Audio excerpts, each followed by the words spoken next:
Just got more interesting. Distilled and barrel-picked for your listening pleasure. Bo Bishop, a local sports media legend. What William T. Sherman was to the Union Army, he is to Northern College football. A husband, a father, and middling youth sports coach. He's friends with Central Ohio sporting royalty. Talking to Ohio State Athletic Director Ross Bjorken. Coach Day walking on with us right now. Good to see you, buddy. Good buddy Austin Ward. My good buddy Tim May, the Tim May Show. The great Doug Lavery's joining us. Hi, everybody. Dom Tiberi here. Reese came in and he handed me papers. Yeah, and then he said, "You see that button? That's the only button you need to worry about. Don't touch. There's 8,000 buttons in front of me." Oh, I didn't know what he was talking about. The one that says, "Oh." We blew the budget on this imaging, and only two guys answered our ad on Craigslist: Ryan Baker and Eric Reeser. Act accordingly. You're now listening to Bishop and Friends. Bishop and Friends is sponsored by Diamond Seller, your true jeweler for over 75 years. All right, let's do it live on a Tuesday edition of the program. Bo and the boys with you for the next three. We hit the real truth at 10 o'clock. 11 o'clock, we blitz the NFL, Browns and Bengals, with an extra day to let that marinate a little bit. What happened in the Bend of Ohio on Sunday? Uncle Dom drops by because it's a Tuesdays with Tiberi. He stops by at 10:30. We'll see what he's been up to on his week off. Last night, Monday Night Football. By the way, of course, I believe we had that. Like, of course, the Bears don't win games like that. They don't. We'll get to all of that in just a second. What a stupid day for Chicago yesterday. Like, that franchise Monday was dumb. You doing the Dome? Yeah. You want to do the Dome? Well, the same day they opened the season with a new head coach and hope and optimism for the 2025 season. Oh, the timing. They dropped that on their fan base. Well, yeah, here's the thing. I said this a couple of weeks ago in regard to university presidents and people running tech companies. They're not just because they're in a position of power doesn't mean they're smart. Sometimes you get there and it's because nobody speaks truth to power. So you're right. Whoever's running their PR department, maybe not do that all on the same day. Maybe not do all of that. The debut of a new coach, Monday Night Football, Vikings.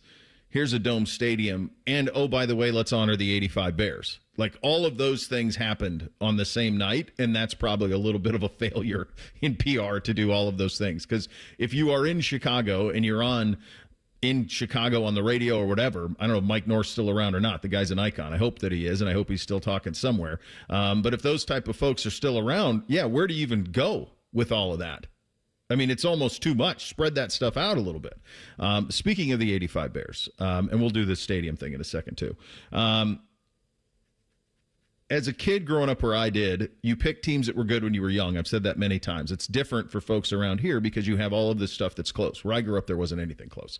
And so you were kind of a bit of a slave to whatever was on television and the games that you were fed. And you were a slave to the teams that were good because the teams that were good were on television all the time. So my parents, for example, were Steelers fans and still are, even though I work with the Browns, still are. It's maddening, but they are. My mom, God rest her soul, was the whole time. My dad still is. And why were they? Well, because the Steelers were good in the 70s. I mean, it's not more difficult than that. And they were on TV a lot. And so as a kid, that was always something that was talked about, was the Steelers, the Steelers, the Steelers. I remember being very young, and on Friday nights at midnight, one of the local channels would do like an hour of music videos. And my mom would record these on VHS, and then I would watch them the next day and kind of get a feeling of what was going on in music at that time. And one day in the fall, when I was really young, I put in the VHS and I was watching the videos, and it was like Walk of Life by Dire Straits. I remember that in there. There was a Phil Collins song that was in there. There was a couple other ones I can't remember all of them, but I remember those two for sure. And then at the end of this video was an NFL team doing a rap song. And I fell in love with it. It was the coolest damn thing I've ever seen in my life. And I was young. I didn't have a lot of point of reference. But I thought, my God, these guys are...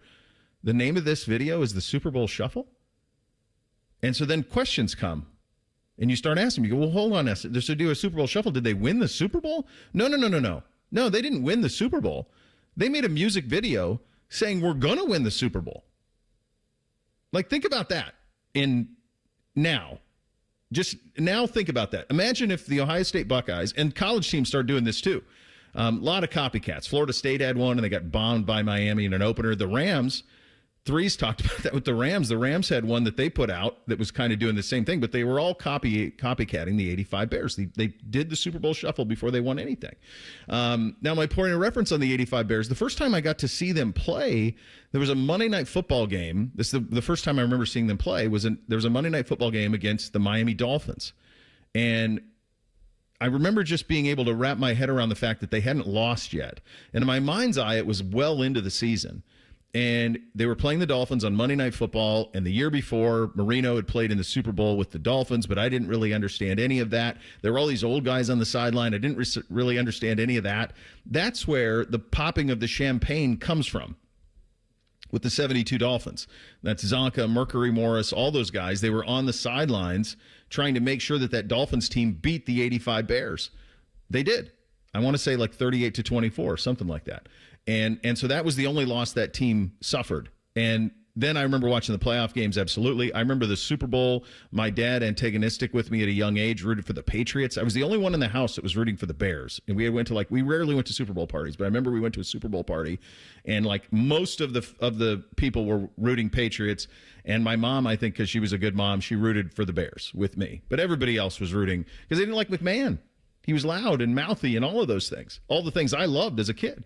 And as I look back on it now, and they were celebrating him last night, I have to think that the closest example of the mythology of the 85 Bears, it's probably the closest thing we have around here is like the Big Red Machine. Like there is a reverence for that Reds operation around here that is hard to really match anywhere else.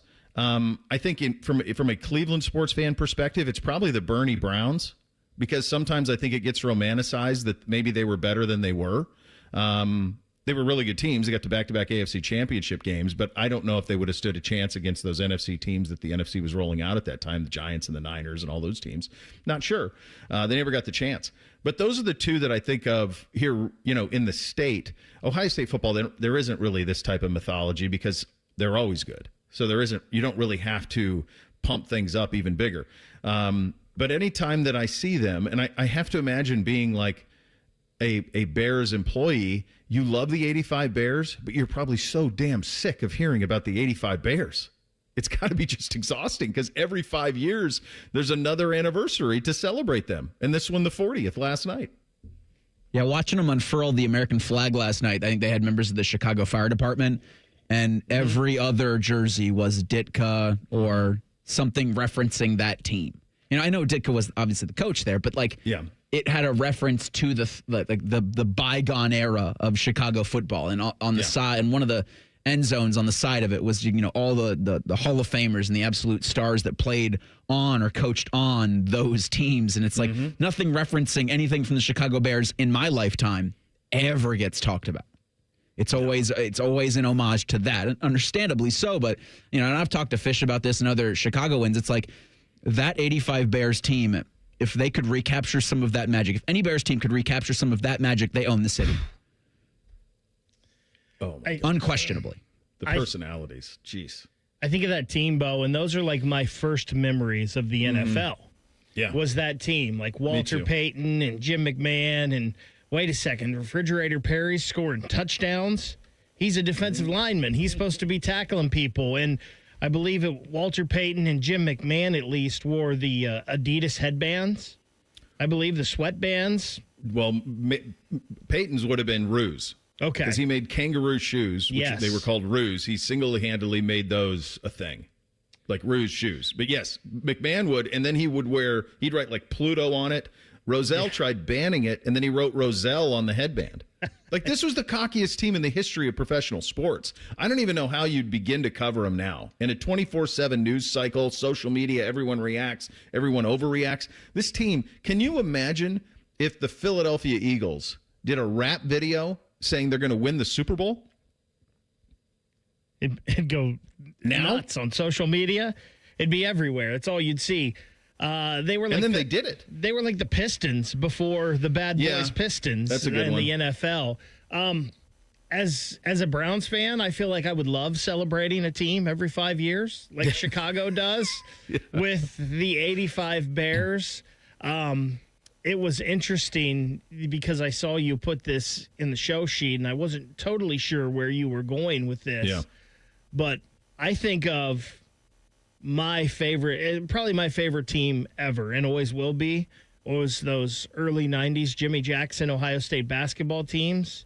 Yeah, and that's a good one. gosh, how I would love if they had a banner in the shot saying that they won it all, or at least a Final Four even. They didn't even make it to a Final Four, and how I would love to celebrate that team every 5 years, every 10 years, because that was the greatest team of my youth. Yeah, there. And then what happens, because we are in the mind of a kid, right? And you're in the mind of someone that's impressionable, is that as the time goes by, we enhance what maybe they were, right? Because that's where the term in my mind's eye. In my mind's eye, the 85 Bears would have beat Leonidas. Like, that's what they were capable of. That's what the 85 Bears were like for me as a kid. Like, nobody was, and I wasn't from there. I can't imagine being Mike or Fish or the people who grew up there. Mike's a little younger, so I don't know what recollections he has of the 85 Bears. But I've talked to Fish about it before, and other folks I've known for Chicago, and just the way that they are. And it's been 40 years of being honored. Just imagine that. I mean, the closest thing that I have is I think the two that I used are the two best.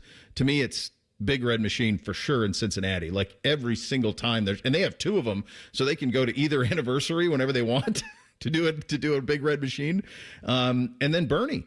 And Bernie didn't win it, but Bernie's as popular in Cleveland as any athlete is in any town. Period. Like, he's like Arch, maybe even more.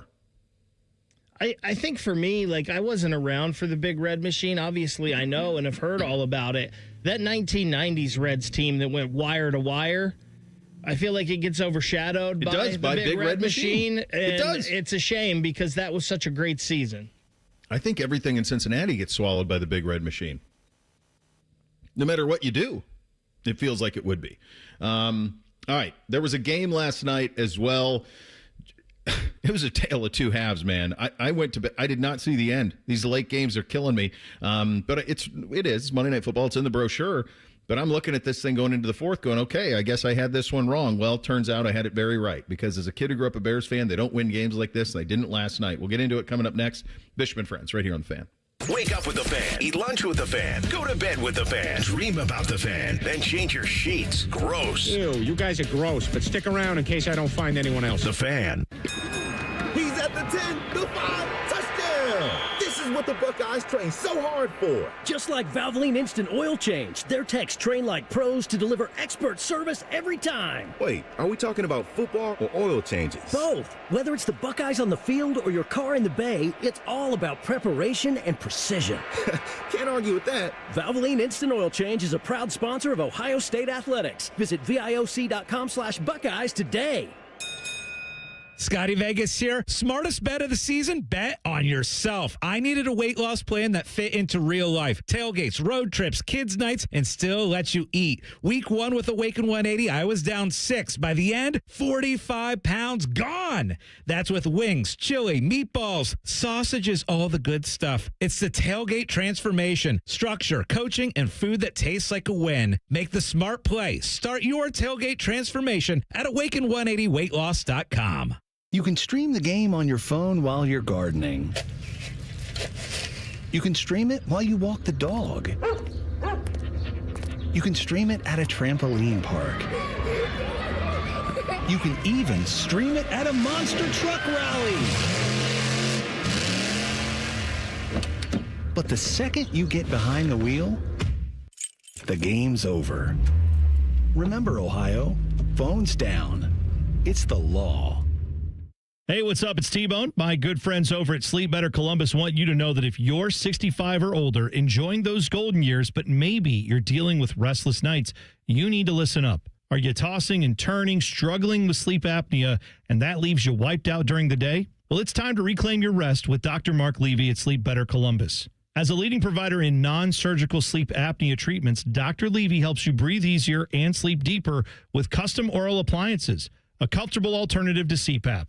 The best part is that Sleep Better Columbus is in network with most medical insurance plans and is a proud Medicare provider, so your coverage can work seamlessly with Sleep Better Columbus. And as we head toward the end of the year, don't let those benefits go unused. You don't want to wait to use your deductible. Act now to make the most of it with Sleep Better Columbus. Call Sleep Better Columbus today at 800-MORE-SLEEP or visit sleepbettercolumbus.com. Once again, that number, 800-MORE-SLEEP or sleepbettercolumbus.com for your consultation. Sleep better, live better. You've earned it. I'm Leslie from Pella Columbus. And I'm Wilson from that other window place. One of our specialties here at Pella Wilson is getting rid of old, smaller windows with no view and replacing them with huge, beautiful windows that can change the look and feel of your home. We tried that once, but we cut the hole a bit too big, so we had to put in a garage door instead in their dining room. Wilson. Didn't improve the view, but they do have a drive-through now, so you're welcome, Gruball family. Get the windows that can change the look and feel of your home at PellaColumbus.com. 1, 2, 3. Ryan Day's Buckeyes are back at the shoe for a battle with the Ohio Bobcats. Lots of Bobcats here in the office. None of them actually want them to win. Live fan coverage starts Saturday at noon with the Kick at 7. The Fan. You can stream the game on your phone while you're gardening. You can stream it while you walk the dog. You can stream it at a trampoline park. You can even stream it at a monster truck rally.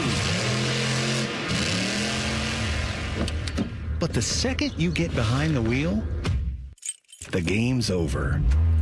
Remember, Ohio, phones down. It's the law. You can stream the game on your phone while you're gardening.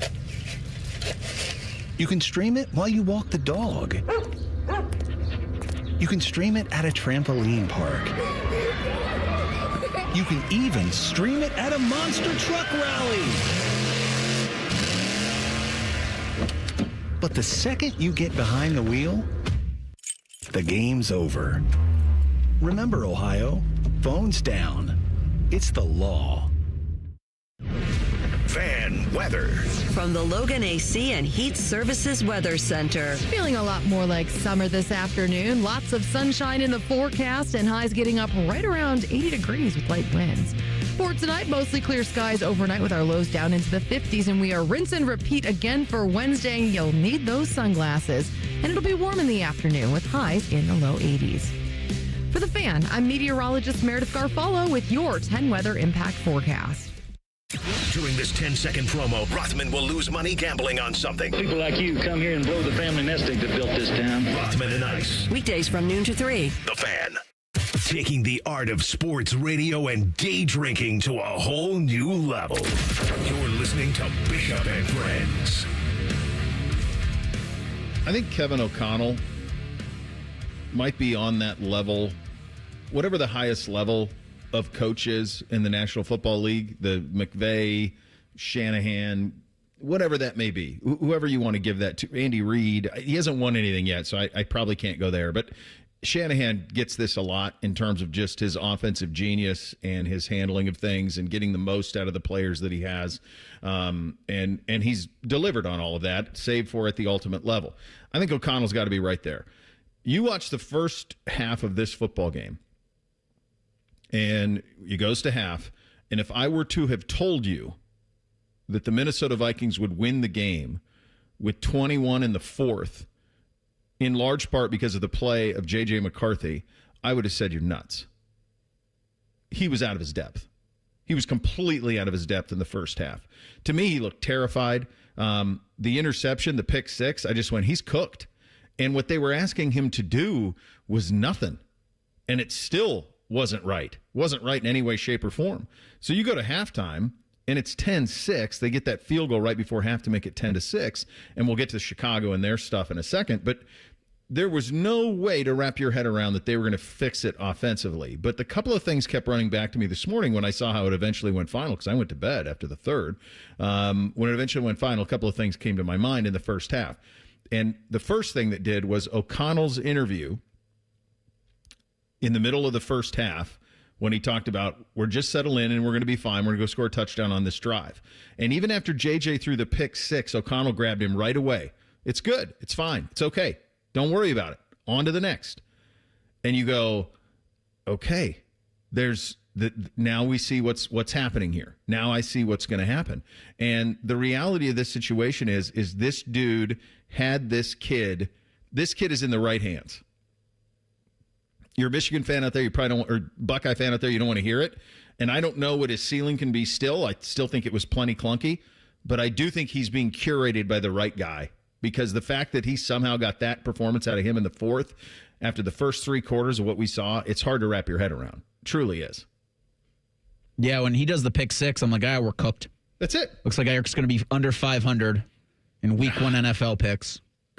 I mean, it was the perfect storm, I think, for everything you just said about Kevin O'Connell and J.J. McCarthy, and also Caleb Williams and the Chicago Bears that just can't seem really to get out of their own way. Was it Williams misses more deep there, where it's like that's a regression. It feels for Caleb Williams, like we're in the first half, he was okay.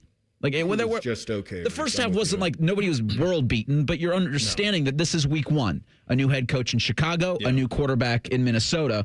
But last night, to your point about like the Bears never win games like this, I also like the fact that your rookie quarterback has Justin Jefferson to throw it to. Helps. Like having that kind of talent will always help. And the Bears aren't, scrubs. Like they did a good job, I thought, in the offseason of acquiring talent that would help Caleb Williams take that next step. Still time in the NFL season, but next step was not taken last night by Chicago. And McCarthy found his groove. I mean, there were even times early where you kind of see flashes. Like I think it was one where the pocket collapsed around him and he almost like does a barrel roll. And you're like, man, if he's able to just get one step good, one step free of that, then he's running into daylight and he's still got to like slide, like don't go head first. But these are things I even think for the Bears, you're not dead yet. But boy, if a Chicago fan can't be feeling good about last night, Minnesota Vikings fans like, we can build off this. Oh, yeah. I feel like what we saw from J.J. McCarthy is kind of what I expect from him, right? Like, it's nothing ever super spectacular, but he has enough mobility to keep plays alive with his legs. He can take off running if he has to, but that's not his first thought always. And he's not a guy that you can be like, hey, let's sling this 40 times a game. Nope. But if you throw it 20 to 25, he's going to be just fine. I feel like if this was 1990, we would talk about J.J. McCarthy as one of the best quarterbacks in the NFL, or potential to be one of the best quarterbacks in the NFL, but it's a different league now, and we expect our quarterbacks to sling it around and throw for 300 yards, 350 yards, and 4 or 5 touchdowns every game, and that's just not what he is, I don't believe. But I do think that he is a guy that, with a good team around him, can be a very solid, productive NFL quarterback. It's Purdy. It's the Purdy thing. Now, Purdy's the last pick in the draft, and so I think sometimes that clouds like how we view him. If Brock Purdy was in the first round, I think people would view him a lot differently. Obviously, they view him differently because they paid him the money, so they believe in him in that way. But that's what I think. And by the way, that's all from the same. It's all from the same philosophy. I mean, McVay's from the Mike Shanahan tree, so that's all the same thing. Shanahan, all of it. It all marries together. Stefanski, everything looks the same. They're all building towards that. That's what Ben Johnson's trying to do with Caleb Williams in Chicago. That's why Peyton was all excited about how the play action looks exactly the same as the run and all of those things. Like, that's what they're trying to get done. From the Chicago perspective, I would be so concerned that the damage done last year with Caleb Williams is unable to be repaired. Like, that would be my fear of it, because he was so bad with his platform to throw. He doesn't even get his hit. Peyton was making a big deal. We'll talk a little bit about Manning cast in a minute too, but like his base was so bad as this game went along in terms of not getting his hips turned to where he was throwing it. He just keeps him straight downfield. He like turns his torso and tries whipping it out there. It's dangerous throw after dangerous throw after dangerous throw. If I'm a Bears fan, I walk away going, oh my God. And I think the thing that's if you don't watch the Bears every week, I think you're going to think he had a great year, because I think you're going to pay attention to it largely through fantasy. And I think in fantasy world, he's going to be really effective because he's going to run for 30, 40 yards a game because he's got great wheels, and he put it in the paint last night. But I think if you watch them play, I'd be shocked if he takes a massive step this year. I didn't watch the Manning cast, but does Peyton, just what I've seen from last night's Manning cast, does Peyton hate Caleb Williams? He hates bad quarterback play. So, like, he really, and fundamental quarterback Man, he must have hated last night's game. So he hated it. So, like, on the JJ pick 6, he was like, oh, no, like, you can't throw that. If the defensive back if the defensive back isn't backpedaling, you can't throw that ball. Can't do it. And you should see it right away. So he's really frustrated about that. And then the Caleb stuff with just the platform. I bounce back and forth. I do feel like that the Manning cast has kind of had its time and its moment, and I don't know that it's evolved. And so it's the same over and over. I still find it really good when it's a game that I don't really care about, but I was really into this thing. So then I went back to Buck and Aikman because I wanted, like, game call, and they missed some of the game. So I went to them because I was really interested in this game. Reese and I were talking about this before the show. I feel like the Manning cast is kind of like the Pat McAfee show, where I like the individuals, but there's just no structure to it, and it's not for me. Like, I love Pat McAfee and almost everything he does. Mm-hmm. I cannot sit down and watch the Pat McAfee show because there's just too many voices all the time, and just there's no structure to it at all. I feel like that's what the Manning cast kind of is. So if you're into the game, you're going to miss a lot of the game. You may get some really good insight into some things and why some things happen, but I want to see that after the game on a highlight package and like an Orlovsky saying, hey, this is why this worked and this is why it didn't. Because Bill Murray was being interviewed by the Mannings during the game, and I remember seeing that on my timeline and going, no, I'm just like my game, please. Well, so to your point, though, and I think this buttresses the point you both just made, McAfee to a certain extent, and the Manning cast absolutely. I think they're almost made for the social media clips that get cut out of them, as much as they are for sitting there and watching. So I bounce back and forth, but it was a game I cared about, so I went to Aikman and Buck. Now, if it's a game I don't care about, then I'm in for the tomfoolery. Or if it's a game that gets out of control, then I'm in for the tomfoolery. But when it's tight, and then I just want my football at that point. So that's kind of the way that I view that thing. But boy, I felt like the Vikings stole one because of course they did. Because as I said yesterday, the Chicago Bears don't win games like that. Historically, they just don't. Ryan Day was on Roundtable last week as he continues to build this early part of the season. Ohio coming into town this week. It'll be a much, much stiffer test. You'll hear from Ryan on that, among other things, coming up in 2 minutes. Bishop and Fritz, right here on The Fan. Joining us on this episode are real Spectrum customers, Monique and Greg. We hear your family is a big fan of Spectrum. Family of 4, we have about 18 devices last time I counted. 2 teams require a lot of speed. Everything they do is online. There's gaming, there's streaming. Spectrum is perfect for us. I mean, it just seamlessly connects all our devices with lightning speed. Sounds like Spectrum is really committed to keeping you connected. It's amazing. Buckeye Country Superfest 2026 is back for one day only in Columbus, Ohio. Saturday, June 13th at Ohio Stadium, featuring Tyler Childers, with special guests the Red Clay Strays, Lord Huron, Sierra Farrell, Flatland Cavalry, and Caitlin Butts. Register for pre-sale access now at BuckeyeCountrySuperfest.com. Tickets on sale to the general public on Friday, September 12th at 10 a.m. This just in, hot off the bench press. Planet Fitness has expanded strength equipment. Save $28 or more when you join today. We're raising the bar with these benches, and our hack squat will have you actually looking forward to leg day. Plus, we're still repping all the best-in-class equipment we've always had. There's no better time to get stronger. So join Planet Fitness today and save. Just $1 down, $15 a month. Offer ends September 12th. See Home Club for details.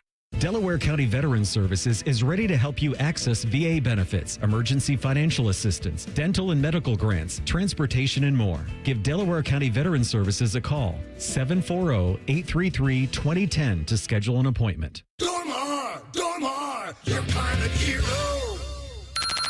Bishop and Friends is sponsored by Diamond Seller, your true jeweler for over 75 years. The Fan. Fan, Ohio sports destination.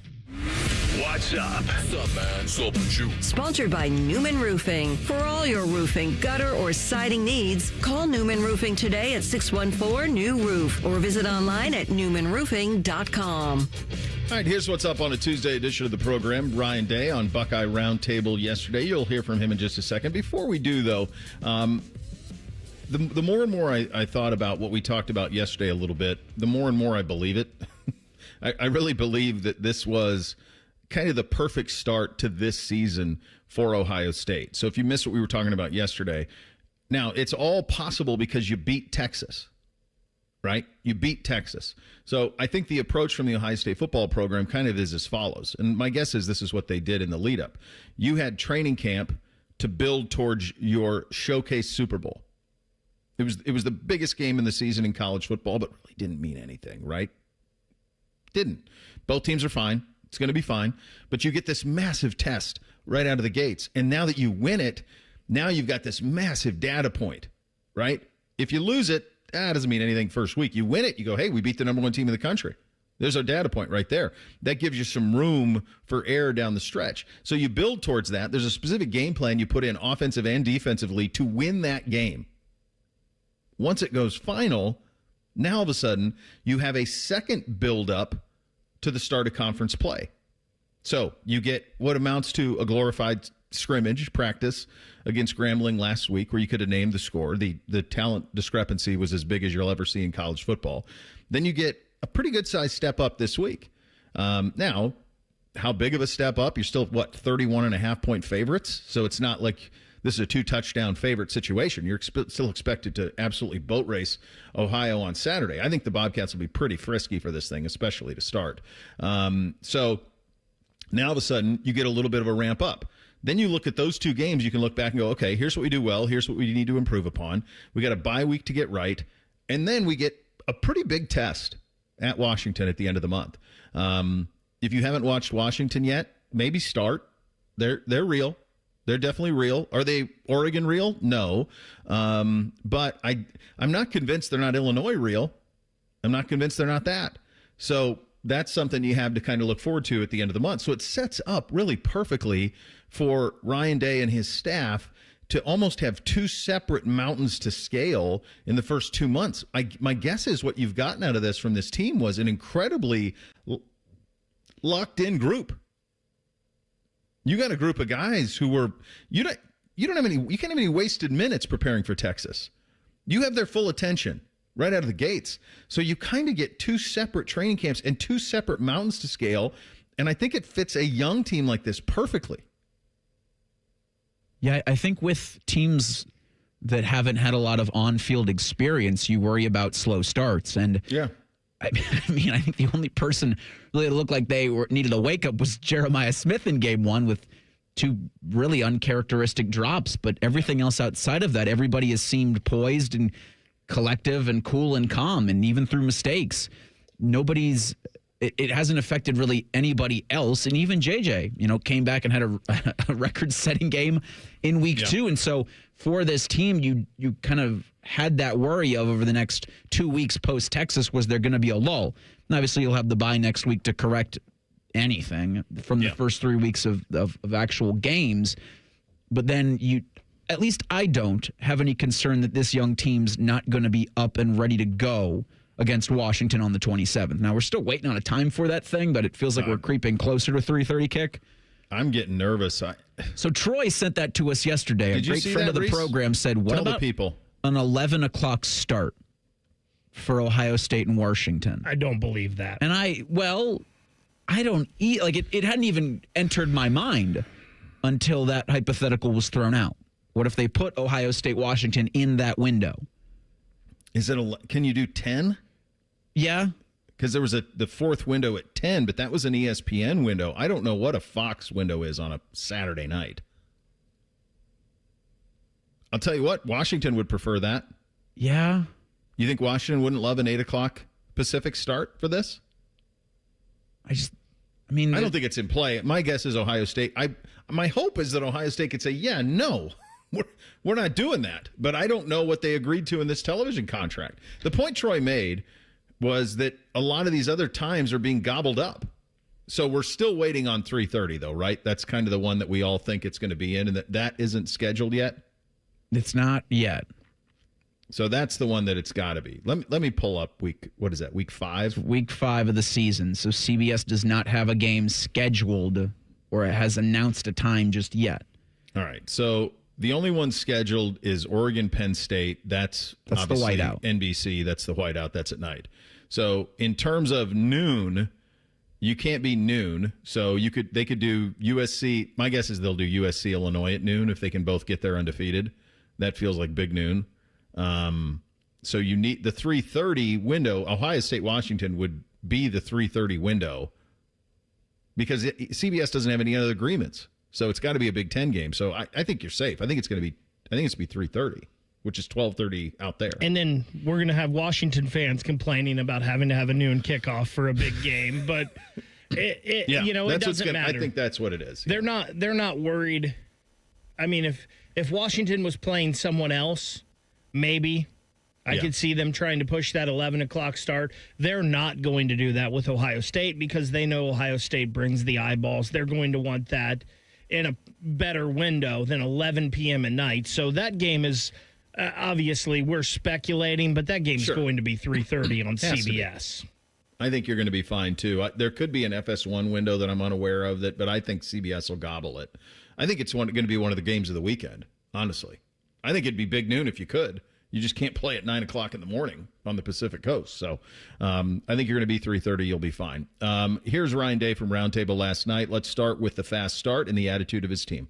Offensively, I felt like we got out to a fast start. We were executing pretty sharp, right out of the gate. Thought we were more explosive, and certainly we take everything into consideration, but I do think, we came out with the right attitude. Certainly after a big win against Texas, there was no letdown in terms of effort. The defense created turnovers, which was a big emphasis point, and then we were able to get some guys in the game and hopefully build some depth.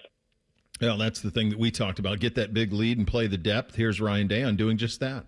Quite honestly, we wanted, the game to kind of go the way it did in the first half. Come out and execute cleanly and, have a bunch of plays. Because, if the game started to get, a little sideways, we knew we were going to try to get some of our guys who hadn't played in the game. So we wanted to make sure we were getting enough plays in the first half. That was the idea. But also to take a look at tempo to see how our guys can handle it, because we know it could be a tool. And when you have the ability to dictate the tempo of the game, that's certainly our advantage.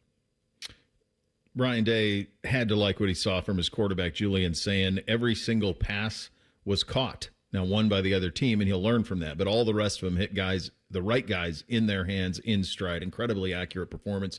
Here's Ryan on his quarterback. Yeah, that's what we were laughing about. So only at Ohio State can you have one incompletion, and that's all we're going to talk about, right? Yeah. Well, especially when it's an interception. But, no, I think he played really well. I thought the ball came out on time. He threw some really accurate throws. His feet were moving quickly right from the jump, which was all really positive. Certainly a learning lesson down there in the red area. But he learns quickly, and that's a good sign for a young quarterback. This was a funny anecdote on the Caleb Downs interception where he blitzed and then didn't, dropped, and then somehow made an interception. Here's Ryan Day on his All-American safety. And he's just, a really smart player, has great football IQ, puts a lot of work in. And, he knew exactly what the play was when we got off the field. He told me it was triple slant, and, I came up and hypnotized the offensive lineman and then popped out the window. And he could verbalize everything that he was looking to do. And it just, he's beyond his years, just a really mature young man and, a leader for us. He's Ed Reed, isn't he? I mean, the comps are getting slimmer and slimmer in terms of what you can compare this guy to. And you're encroaching on all-time status. And Ed Reed's obviously all-time in college football. But just I can't imagine. This was like back to Chase Young when he was all of a sudden on 2 feet. And Wisconsin's like, wait a minute. Like, it feels like other teams when they see Caleb coming down, they're going to be like, no, just call a timeout. Yeah. Like, don't even get the play off because, like, he will kill you in that situation. And he did. Yeah, the combination of athleticism and most especially intellect on him is just off the charts. Really is. Like, the ability to be everywhere. I saw some early Heisman odds on On3, had him in the top 5 or 6 in the country at Heisman. And if it's most outstanding player, which is what it says for us to do when we vote, he's going to garner some attention if this keeps up, because if you see what he's capable of and what he does, and I know, Bake, you're at the place, so you can definitely see it. It's more apparent there. Like on the television copy, you don't see it as much because they shoot it too tight. But when you're there, you have the all-22, then you see what he's capable of. And, Bo, I remember you talking about that last year, watching the all-22s. And I don't know, I didn't watch those last year, but I'm guessing it's even more impressive this year because he's literally like everybody, when the play is coming in, they're all looking at him to know where to go because of all the different movement they're doing and trying to disguise what they're going to be in on defense and all of that. The whole team is like, hey, where am I supposed to be here? Where am I lining up at? What's going on? He is just his intelligence and his football acumen is just off the charts, and you see it all the time, and you hear about it here, like, he knew exactly what they were running. He knew right where to drop. And, I mean, it really did look like that quarterback was throwing the ball right to him. Yeah. Like he was the intended receiver. Yeah. To get to that spot that quickly, to make it look like that, is just a tribute to football genius is what it is. All right. This was a little bit of mixed emotions. A legend hanging him up. We'll get the details on that coming up next. Bishop and Friends right here on The Fan. All the 10 TV people come over to our side of the building to take a deuce. That should tell you something about how we operate. The Fan. It's the Ohio Lottery's all-new $5, $20, or $100 scratch-off. With 3 simple cash prizes, it'll have you saying, wow, that's what I call winning. With tracks like... and the anthem celebrating the first of its kind $2 ticket. The $5, $20, or $100 scratch-off is an absolute hit. Ohio Lotto's got the good. Lottery players are subject to Ohio laws and commission regulations. Play responsibly. Discover uncompromising quality at a reliable price with Giant Eagle in Market District. Look for signs throughout the store highlighting lower prices. Surround yourself with savings at Giant Eagle. Experience value like never before. Visit Giant Eagle today to see how easy it is to save. Get Eco. Hey, Aaron, you know how we say eco plumbers, electricians, and HVAC technicians? Yeah? So, that makes for a lousy acronym. PHVAC. Doesn't work. Okay, but... So what if we change it to plumbing, heating, AC, and electrical? PHACE. Face. With a PH. Get Eco. No one is going to remember face with a PH. Call Eco today and ask for a face man with a PH. No one is going to ask for a face man with a PH. Sure they will. Get Eco. Besides, we spent thousands of dollars saying plumbers, electricians, and HVAC technicians. You can't just change it to face man with a PH. It could be big, Aaron. I don't think so. Would you rather I go back to inventing random household items and stop messing with your catchphrase? Yes, please. Get Eco. Eco plumbers, electricians, and HVAC technicians, not face men. With a PH. Scotty Vegas here. Smartest bet of the season? Bet on yourself. I needed a weight loss plan that fit into real life. Tailgates, road trips, kids' nights, and still lets you eat. Week 1 with Awaken 180, I was down 6. By the end, 45 pounds gone. That's with wings, chili, meatballs, sausages, all the good stuff. It's the Tailgate transformation. Structure, coaching, and food that tastes like a win. Make the smart play. Start your Tailgate transformation at Awaken180weightloss.com. Hey, Buckeye fans. As the official wing sponsor of Ohio State Athletics, Roosters is kicking off an incredible giveaway you won't want to miss. This football season, we're giving away 12 ultimate Buckeye experiences. 3 drawings, 12 winners with prizes including tickets, sideline passes, and 3 trips to a Buckeye first-round postseason game. Go to roosterswings.com to register and see all the details. 3 drawings, 12 amazing prizes. Register today and every day. Roosters, a fun, casual joint. Listen to Financially Fit Radio with Corey Sickles this Saturday morning at 9 a.m. on 1460 ESPN, covering topics like what you need to know about annuities and how to stay healthy and enjoy retirement. Financially Fit Radio this Saturday at 9 a.m. on 1460 ESPN. It's Thursday Night Football on The Fan. Catch the Commanders and Packers live from Lambeau. Fan coverage starts Thursday at 8. Sponsored by Roosters, a fun casual joint. Your radio home of the NFL, The Fan, Ohio sports destination.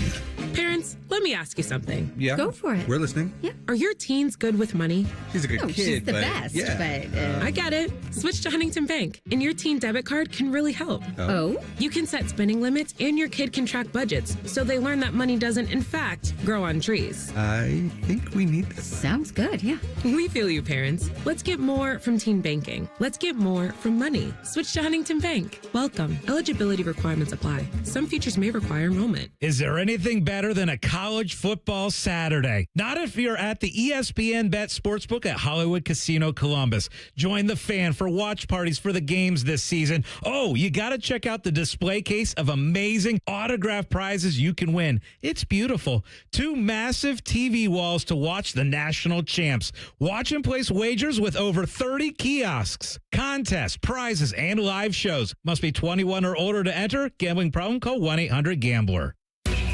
It's almost Football Friday. All play and no work. Sponsored by Tansky Sawmill Toyota. Your home for football, The Fan. The perfect show for quarter zips and khaki shorts. You're listening to Bishop and Friends. Indeed, and sometimes the best gifts are the ones you don't wait for a holiday to give. If you've got a Buckeye fan in your life, Diamond Cellar is the place to go. They're the official jeweler of Ohio State. Their exclusive Buckeye collection is the real deal. I've seen it. Purchased some from the Blonde. From the Blocko earrings to the diamond script Ohio necklaces, these pieces are built to last and show off that Buckeye pride every single day. And with luxury Buckeye jewelry starting at just $99, it's the perfect just because surprise or way to kick off football season in style. Either way, everyone's a winner. Check out Diamond Cellar today and score the ultimate Buckeye gift. Tell them both sent you. They'll take care of you on that side of things. I saw this morning. It was right before we were about ready to start the show. And it was a letter on Bucknuts from Bill Kurlick and announcing that he was stepping down as a recruiting expert. And when I always called Bill Kurlick the godfather, I think most probably do, of recruiting in the state. And when I first met Bill, it came long after I knew who he was. So when I first got to the South, there weren't that many guys doing the recruiting thing in the early 2000s. There just weren't. There was guys kind of regionally who did, Tom Lemming, Luganville. There were a couple of guys out there that did. But the guy who did this part, and it was without question the authority, was Bill Kurlick. He was the authority. So if there was a good kid in Ohio, the person you'd want to talk to about it was Bill. Well, what's Bill think?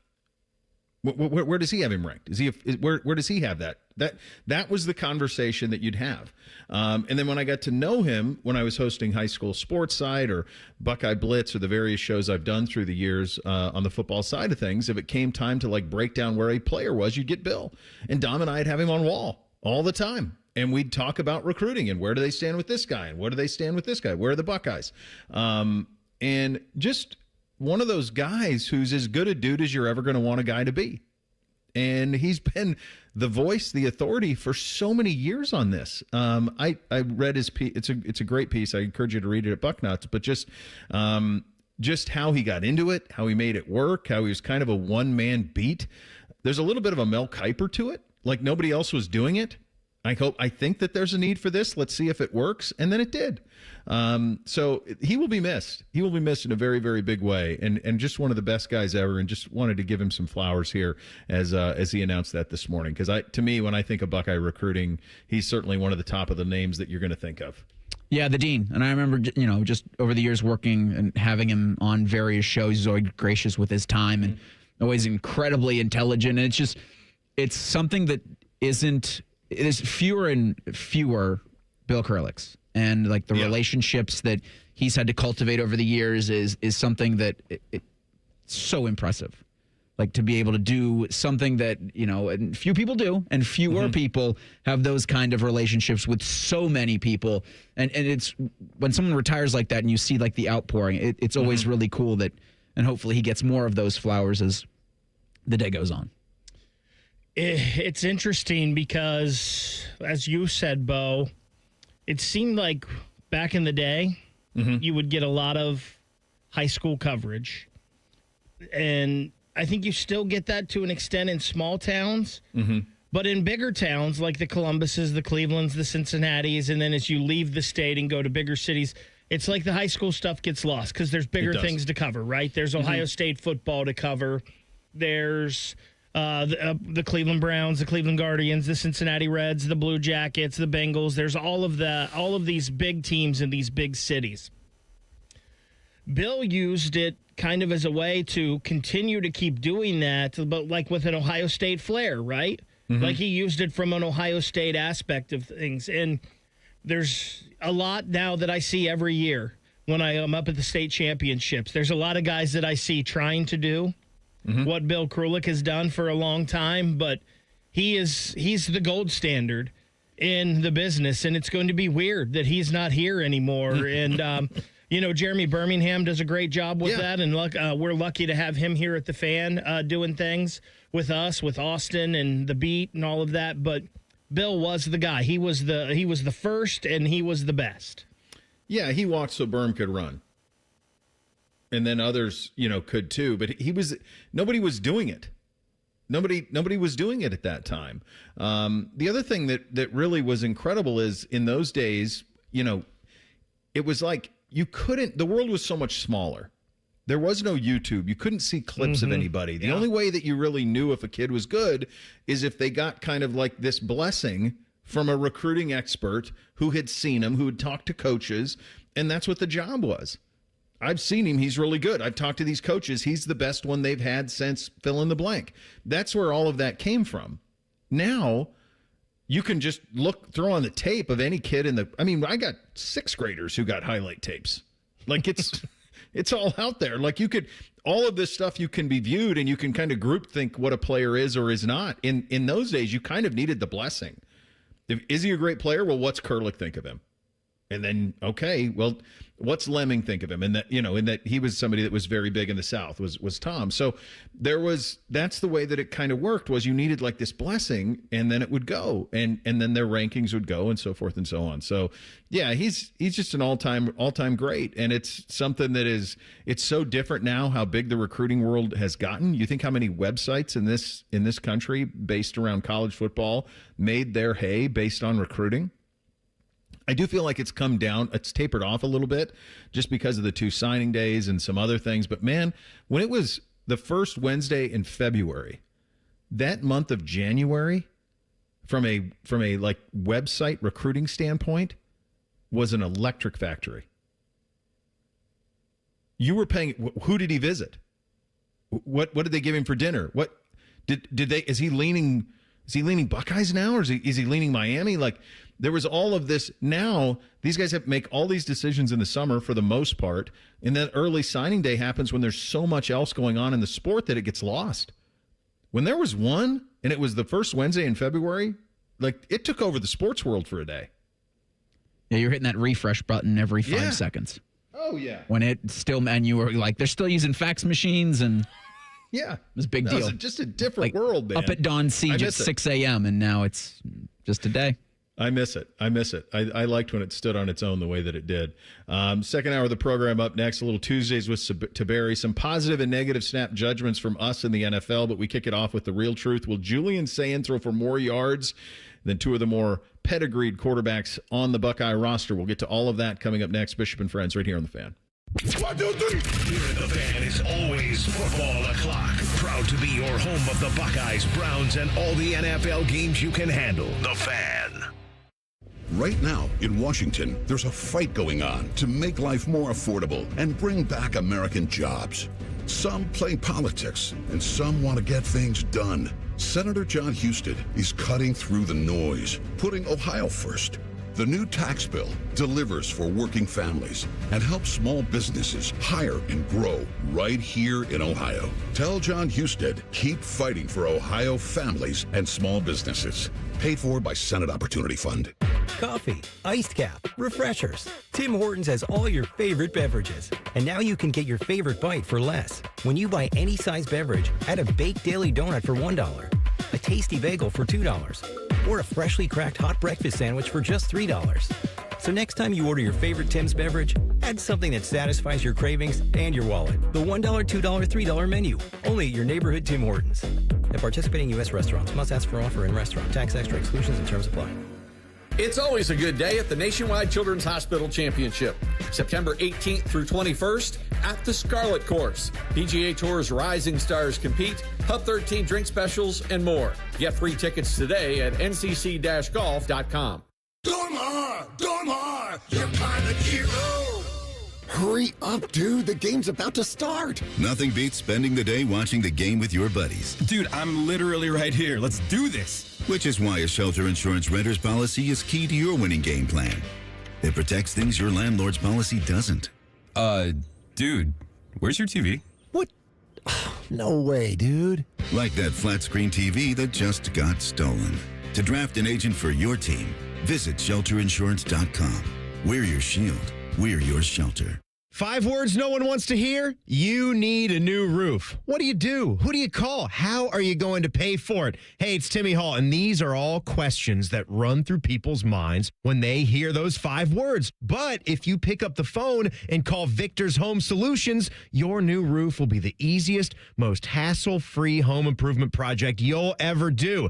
Victor's has thousands of 5-star ratings for both customer service and high-quality installation. Plus, they offer a 50-year leak-free guarantee on every roof they install. And since no one wants to pay these high interest rates for a limited time, Victor's is offering 5-year, no-interest financing with minimum monthly payments for qualified buyers. So if you need a new roof, don't stress. Victor's Home Solutions has your back. It starts with a free 21-point roof inspection. It assesses the exact condition of your roof and what needs to be done next. Set up your inspection today. 866-VICTORS. That's 866-VICTORS or online at victors.com. Double your Keno booster automatically every Tuesday in September between 4 and 5 p.m. with Keno Power Hour Double Booster. Play Keno with Booster between 4 and 5 any Tuesday afternoon in September, and the booster value will be double. You could boost your winnings up to 20 times all September long.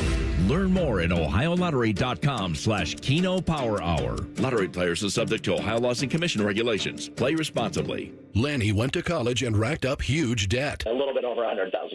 For a degree he couldn't use? Now what? I had a friend that went to my computer career. They even helped him get hired immediately after graduation. One of the things I love about IT is that you can work from anywhere you want. You could become an IT pro in just months, including cybersecurity and the basics of AI with zero experience at mycomputercareer.edu. My Computer Career, an elite CompTIA certification partner. It worked for me, and I know it can work for you. This is one student's experience. Individual results vary.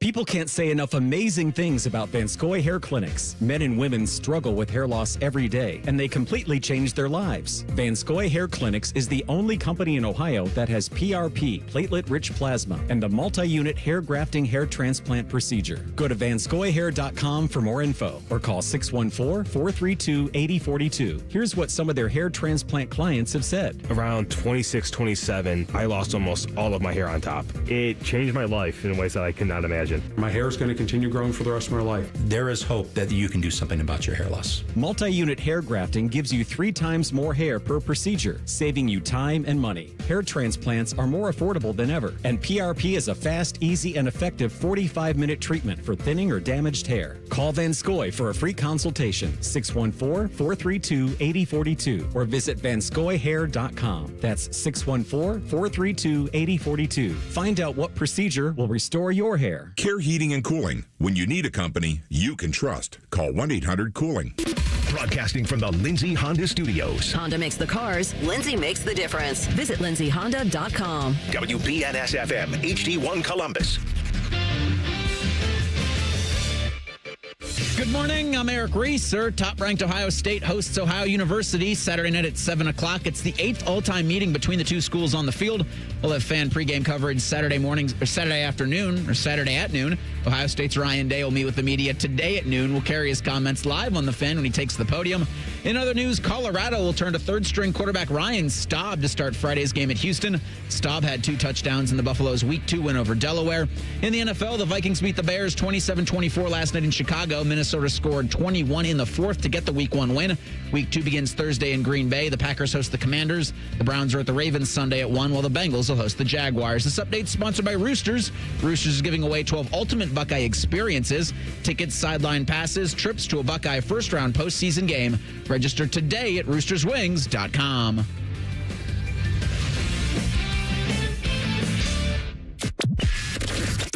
offer betting advice, but don't bet on it being good.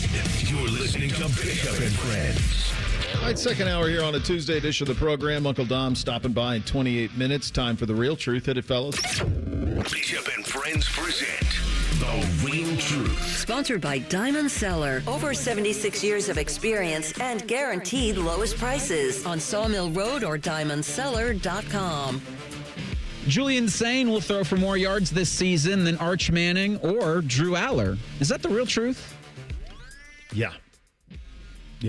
I think it is the real truth. I've been saying all camp that I think what Ohio State's going to be is a spin it around offense, and I think he's going to be the catalyst for it. I think he's going to stat pad. He's very capable of that. As you see, he's wildly accurate. And I think the more that I've seen, and we're 2 games in, and one with light competition, and where I said that I thought he could have handled a lot more, and Ryan said it post game. And then you saw the game against Grambling where even if you're throwing on air, that's incredible. And he basically treated it as if he were. So, yeah, I think he will. I think this is what Ohio State is going to be this year. I think it'll be a little bit of a running back committee, with that committee having a heavier dose of Bo Jackson as the weeks go on.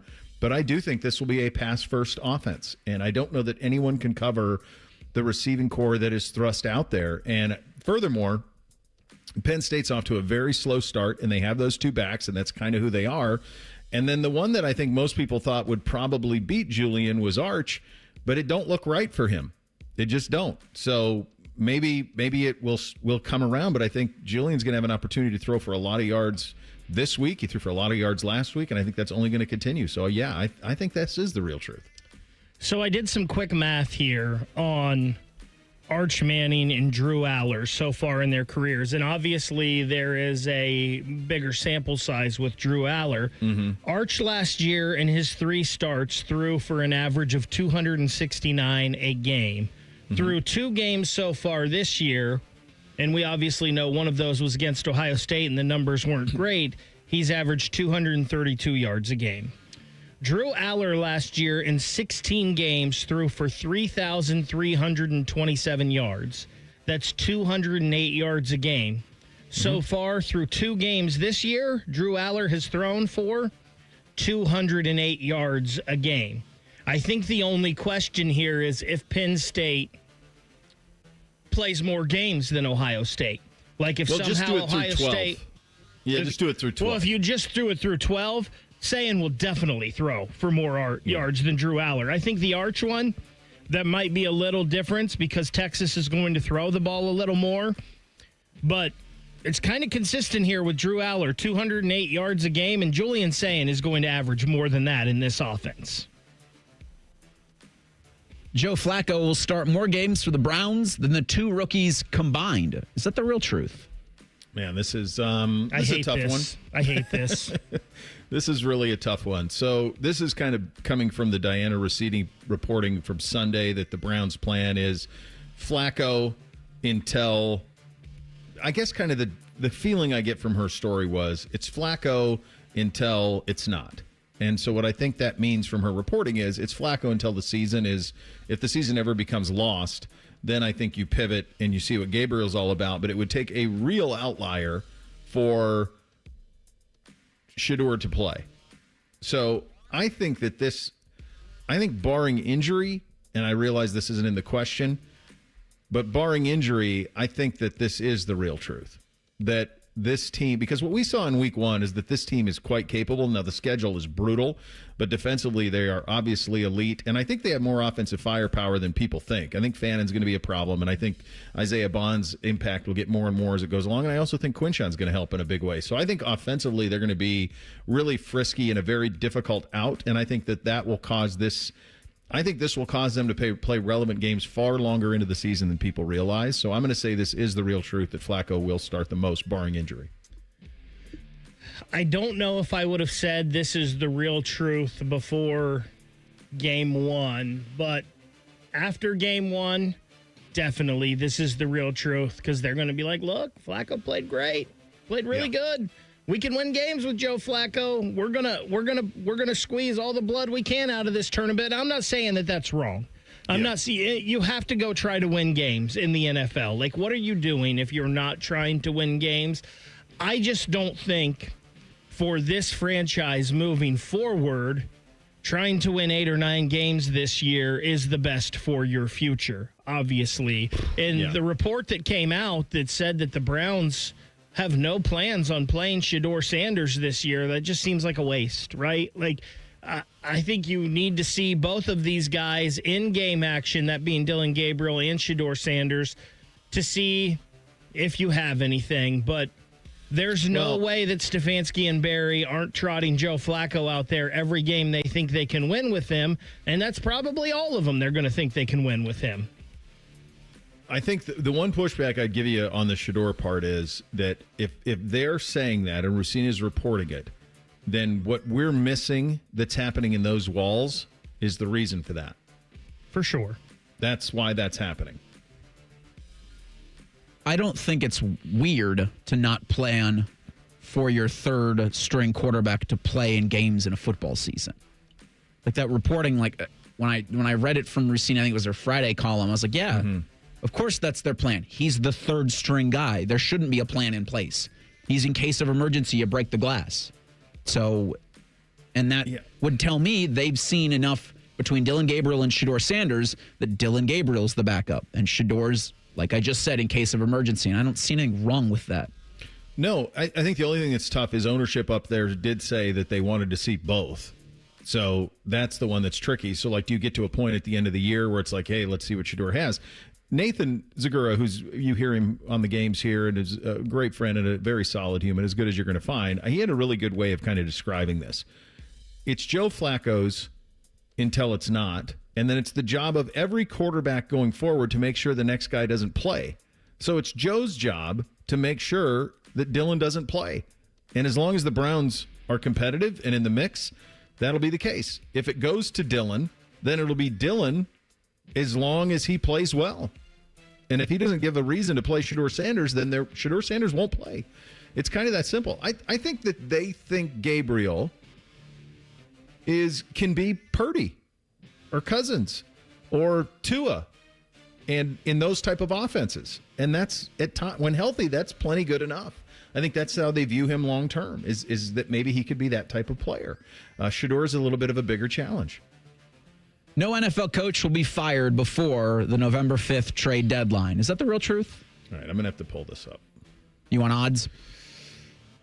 Yeah, do you got him? Yeah, McDaniel right now has the highest. He's minus 200 to be the first NFL coach fired. And then Brian Dable, Kevin Stefanski, Shane Steichen, Dave Canales, Brian Callahan. Okay. Which Callahan, Canales aren't going anywhere. No. Not this year. So clearly McDaniel is the one, right? Yeah. Like, it seems like all of the cute press conferences and the joggers pulled up and all of that stuff, it's kind of ran its course a little bit. It feels like he's lost that team. Threes told me this once about NFL locker rooms. There's two type of coaches you can be in the NFL. You can either be the Dan Campbell, rah-rah, follow me to freedom type, and that wins. Guys will follow that. Or you can be ultra-intelligent acumen guy, and the tape wins over. So what I mean by that is you put on the tape and you put on the tape with this coach's offense or defense, and you say, these are the positions I'm going to put you in to get paid. I'm smarter than the opposing defense, so this offense is going to put you in a position to get paid. Mike McDaniel was that in the beginning. That's what he was in the beginning. When they first acquired Tyreek Hill and they had all of this, that's worn out.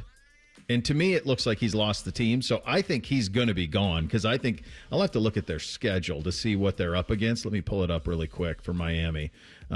Patriots this week at Bills, Jets at home. They could easily be 0-4. They really could. Now, they could beat the Patriots and the Jets. We'll do some overreactions in a second. So they could beat them.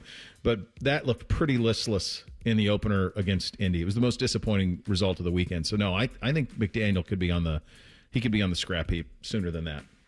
I think McDaniel's the one because I think there were some very concerning things in that game for Miami.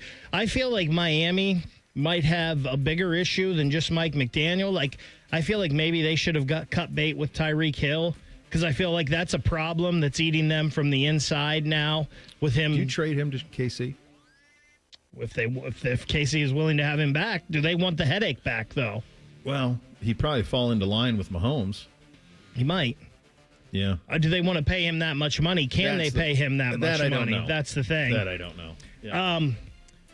So I think there's some big issues. So if this goes off the rails like it did in week 1 for Miami, I think McDaniel could be gone. I think there's probably some issues in New York right now with Brian Daboll as well. If he's having meetings with the ownership about if I can start Jackson Dart or not and this and that, I think if the Giants get off to a pretty bad start here, we might see Brian Daboll on the scrap heap too. Do you guys realize that they stopped doing off-season Hard Knocks because of that? Did you guys watch it? Reese, you and I talked about it. But do you guys remember the Giants off-season Hard Knocks? When Mara comes in and goes, I really don't want to lose Saquon Barkley, like multiple times. The GM's like, yeah, we're good. We're going to be good. Don't worry about it. He'd be like, I'd be sick to my stomach if he went to Philadelphia or something. It was twice. It's like, what? Twice. Meantime, it also showed them trying to trade for Drake May while they just gave Danny Dimes an extension. Like, it's crazy. It actually buried Hard Knocks in the offseason. They don't do it anymore because of it. But I think so many people didn't watch it just because they weren't craving football content at that time. The point of all this, it's stupefying that those guys are still there after that. After that was captured on tape. That was stunning that they were there. Week 1 of the NFL is in the books. Our snap judgments. What was the homework assignment? Did we do 1 positive, 1 negative snap judgment that we actually? That's kind of what I did. Yeah. Okay, we'll do 1 positive, 1 negative snap judgment that we actually believe in. We will do that coming up next. Bishop and Friends, right here on The Fan. The only workplace in America to participate in the Doorknob Fart Game. And we also play office basketball and sometimes do radio. The Fan, Ohio sports destination. Right now in Washington, there's a fight going on to make life more affordable and bring back American jobs. Some play politics and some want to get things done. Senator John Husted is cutting through the noise, putting Ohio first. The new tax bill delivers for working families and helps small businesses hire and grow right here in Ohio. Tell John Husted, keep fighting for Ohio families and small businesses. Paid for by Senate Opportunity Fund. Sometimes I hear a sparkling sound. Like when we say, all you have to do is point? There it is. That's the sound of magic happening. Magic like we can come the day you call us? Wow. Call 1-800-GOT-JUNK or visit 1-800-GOT-JUNK.com. Hey, Bobby Carpenter here. After retiring from professional football, I never expected that me, Bobby, I'd have low testosterone. So I went to my friends over at Affinity, I got my labs done, and now I've been on a testosterone replacement plan with Affinity for 8+ years. Best of all, they've supplemented it with peptides and lots of other great products. Learn why me and thousands of men trust the experts at Affinity to feel their best. Get more energy, better workouts, feel like yourself again. And do not waste another day. Get started at feelgreatcolumbus.com today. I'm Leslie from Pella Columbus. And I'm Wilson from that other window place. One of the biggest reasons people get new windows, Wilson, is that old windows make for an uncomfortable house with crazy high roller coaster energy bills. Leslie, people love being uncomfortable on roller coasters. The ups, the downs, the gurgling in your stomach because you had 5 corn dogs before getting on. Did that happen to you, Wilson? What? No. Get the windows that can completely change the look and feel of your home at PellaColumbus.com. If you're 55 or older and into that whole saving money thing, T-Mobile has an exclusive phone and internet bundle just for you. Right now, get 2 unlimited phone lines plus 5G home internet for just $30 each per month with autopay, plus taxes and fees. And with 5G home internet, setup is easy with just 1 cord and no technician needed, which is great if you're also into that whole keeping it simple thing. Switch now and experience the best mobile network in the U.S. Visit your local store to start saving. T-Mobile, it's better over here. Based on analysis by Ookla of speed test intelligence data Q4 2024 to Q1 2025. Ookla trademarks used under license. Unlimited on our network. Customers on voice plan may notice speeds lower than other customers and further reduction if using more than 50 gigs a month due to data prioritization. Video streams and SD on this plan. Home internet pricing after $20 in monthly bill credit plus $5 per line without autopay. Debit or bank account required. See 5G device coverage and access details at T-Mobile.com. Earn 2% cash back on purchases and pay 0% APR on balance transfers for 15 months with a new Kemba Financial Credit Union Visa. That's more rewards and less interest. Apply at Kemba.org. For purchases and balance transfers made in the first 90 days, restrictions apply. APR equals annual percentage rate. Variable and subject to change. Equal opportunity lender. Expires 10/31/25. Sunday, a day of rest, relaxation, and Browns football. Catch the Brownies as they battle the Ravens in Baltimore. Live fan coverage starts Sunday at 11 with the Kick It One. Your Central Ohio home of the Browns, The Fan. At the Ohio Lottery, we make Keno fun. Your way. That means you pick your wager. Will it be $1, $2, a crisp $20? Your call. Like picking your own numbers? Use any inspiration you like. Birthdays, jersey numbers, you name it. And if you don't feel like choosing, there's the Super Quick Auto Pick. With regular promotions that'll get you more bang for your Keno buck, multiple ways to win, prizes galore, and live draws every few minutes. Anytime is the right time to get in on the Keno action. Keno is always fun, your way. Lottery players are subject to Ohio laws and commission regulations. Play responsibly. You can stream the game on your phone while you're gardening. You can stream it while you walk the dog. You can stream it at a trampoline park. You can even stream it at a monster truck rally. But the second you get behind the wheel, the game's over. Remember, Ohio, phones down. It's the law. Fan weather. From the Logan AC and Heat Services Weather Center. Feeling a lot more like summer this afternoon. Lots of sunshine in the forecast and highs getting up right around 80 degrees with light winds. For tonight, mostly clear skies overnight with our lows down into the 50s, and we are rinse and repeat again for Wednesday. You'll need those sunglasses, and it'll be warm in the afternoon with highs in the low 80s. For The Fan, I'm meteorologist Meredith Garfalo with your 10 weather impact forecast. All the Ohio State conversation you can handle. The Buckeye Show. Weeknights at 6. Your Ohio State flagship station. The Fan. Sports conversation that's worthy of a toast, or at least a stiff drink. You're listening to Bishop and Friends. Indeed you are, and we are proudly sponsored by our great friends at Diamond Cellar, your true jeweler for over 78 years. Week 1 of the NFL is in the books. One of the things you hear from folks who comment on the NFL, and even coaches, I mean, I think I saw Dan Campbell say this at his press conference on Sunday after they were beaten down by the Packers, where he said, look, we don't know who we are until week 4 or 5. Mike McDaniel said it. We don't know who we are till week 4 or 5. In some instances, that may be true. There are teams that are notoriously slow starters. The Bengals were notoriously a slow starter. Under Belichick and Brady, sometimes the Patriots would kind of limp into the season. There were times they would go down to Miami week 1 and get a loss, and you'd be like, man, are the Patriots cooked? And then by the time you get to Halloween, away they go. So the idea here is week 1, what snap judgment overreaction, positively and negatively, do you actually believe in? So we're glasses half full here. So let's start with our positive snap judgments that we actually believe in. Reese, I'll start with you. Cincinnati Bengals are making the playoffs.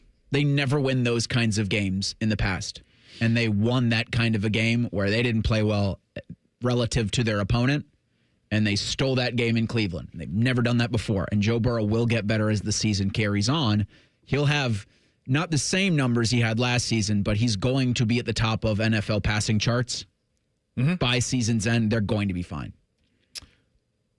That to me, when the Bengals play the Browns, it feels like a styles make the fights. And there is just something about that matchup for Cincinnati that is problematic. And I think it probably starts with 95. It starts there. But it's also, I think because of Denzel Ward and his ability, I think he's the best. I think he's the best man corner in the country. I think he's the best mirror corner. So what I mean by that is I think he mirrors routes of receivers better than anybody in the country, in the league. And I think because of that, it's a tougher matchup for Cincinnati. You're right. It's a good point that they typically do lose those type of games. For all of the talk of, well, the Browns always lose those type of games. Usually Cincinnati does too. They weren't at their best. This wasn't that different from their game last year against New England, where they just really sputtered out of the gates. They just won on the road, and that will track. Bake, what positive snap judgment do you have? So initially I was thinking the Bengals route too with their defense, but I'm going to pivot, and I hate this a lot because of the team, but I think the Pittsburgh Steelers are just fine. And I think Aaron Rodgers is going to have a really good retirement tour with them this year. Damn it. Yeah, I wrote them down too. I wrote down 4 teams that, to me, I was always overachiever, at least in college, less so in high school. So I'll give you 4 that jumped out, and Pittsburgh was one I wrote down. Their defense will get figured out. I actually think the Jets. I had them too. I already wrote down the Jets, Reese. Yeah, I think I don't know if they're going to win a lot, but I think they're going to be a problem. And I do think that Aaron Glenn is going to get a lot out of Justin Fields offensively. And I still think if you're Chicago, you think to yourself, are we sure that we couldn't have just stayed with him and built it around him? And can you imagine what they would have got on a bounty for Caleb Williams, the rights to draft Caleb Williams? What that would have netted them in return? My God. They could have done it twice. They could have 2 first-round picks for the next decade is what they could have done. So I had those 2 down. The other one, I knew the Packers were going to be good, so I'm not snap judgment-y on them. They are who I thought they were. I had them in the Super Bowl, so they are who I thought they were, and they just buoyed that with what they did over the weekend. The other one that I think is real, I think it gets lost a little bit because I see everybody trumpeting the fact that 17 million people watched on YouTube on Friday night. But I think a lot of us missed it, right? I watched it, but I think a lot of people probably missed it because you just forget. And 17 million, when you consider it was globally broadcast, is actually wildly small, but it's kind of where we're heading a little bit. But I think the Chargers are real. I came away from that going, okay, year 2 with Harbaugh, they got a running game now. The defense was going to be good no matter what, and it really is. And Herbert, to me, and I know you're not a Herbert guy, Bake, but to me, he looks like he's ready to take a leap. And he needs to prove it. Like, he's got to go win in the postseason. He's got to do all of those things. But whatever we all think of Harbaugh, he gets results, and he can coach at least for a little while. And to me, they feel like the best team in the AFC West. They're better than Kansas City right now, and I think they're better than Denver in a very, very big way, which gets us to teams that we view negatively. Snap judgment that you actually believe in, Reese. Who do you negatively believe in? The Houston Texans. What do we do here with CJ? Wow. What do we do? It's a snap, Baker. It's week 1. I said because I was thinking the same thing. It's bad. What do you do with this? What do we do here with CJ in Houston? Hope it gets better. I mean, hope's your only plan right now, and hope's the worst plan you can have, I think, in the NFL. It didn't look right. Like, if you're telling me in week 1 you're going to hold the Rams to 14 points, I'm like, oh, Texans have a chance. Matt Stafford didn't practice the whole month. The Rams were wildly rusty. It's in a dome. There's not a massive home field. Like, they can't block up front. No, they can't. I just think some of the same issues that they had last year are still there. Like the fact that Nico Collins got 1 target in the first half. He got 1 target. What are we doing? So yeah, that one jumped out to me. I had them written down. Bake? The New York Giants are trash. And that may be weird to say because they've been so bad, but they're a team for the past couple of years. I thought, man, their defense is really good. Mm-hmm. If they could just get the quarterback right, which they still haven't, and I just think the organization as a whole is bad. And it just doesn't seem to work for them. I think right now it's just his second year, but they're not helping Malik Neighbors out is all. They've got really no running game. Brian Dable just seems to have no clue what he's doing. Like, they need to burn it to the ground in New York. That's a great example of when NFL teams don't speak the same language. Because I would just ask you guys the question, why is Russell Wilson playing? What's the point? Mm-hmm. What's the point? Brian Dable is an offensive coach. He was hired because of what he did with Josh Allen. They have legitimate weapons. Malik Neighbors is a legitimate weapon, right? They should be decent on the offensive line, especially when Thomas gets back. Defensively, they should be fine. You drafted Jackson Dart in the first round. Play the kid. Play him. What is the point of trotting out Russell Wilson with that team? And even if it gets bumpy for Dart, so what? You pick higher next year. But the reason that happens is because I think the front office and the coaching staff is coaching for their jobs rather than coaching for what's the best thing for the organization. That's the problem with hanging on to somebody a little bit too long, which is, I think, what happened there. I got two for you. I don't buy Denver. I don't. There were people who drafted Bo Nix really high in fantasy. There were people that had Denver in the Super Bowl. Their defense is really good. I don't believe Bo Nix is a top 10 quarterback in this league. Could be wrong. Maybe he proves me wrong. I just think people jumped to conclusion on him way too soon. There was a lot of nice circumstances that led to a nice year last year, but I thought that they were going to come back before the season started, and nothing that I saw on Sunday leads me to believe anything different. A bit of a struggle for him. This one's really hot takey. I hate to even say it out loud because I have a little rule that I never bet against these guys, and I never will again. Oh, no, you're not. You're not doing it. Do it. You're not doing it. Do it. I think Kansas City's in trouble. Washed. I'm here for it. It didn't look right, guys. Well, when you separate your best receiver's shoulder on your first try. Yeah, it's not great. So now, to Bake's point, Xavier Worthy gets his shoulder separated running into Travis Kelce on a crossing, on a mesh car wreck concept, for God's sakes. Like, that's just impossible for that to happen. No Rashee Rice, but he's out 6 weeks. So they have, you want to know when you got problems? Hollywood Brown had 16 targets. You got problems. How many of those did he drop?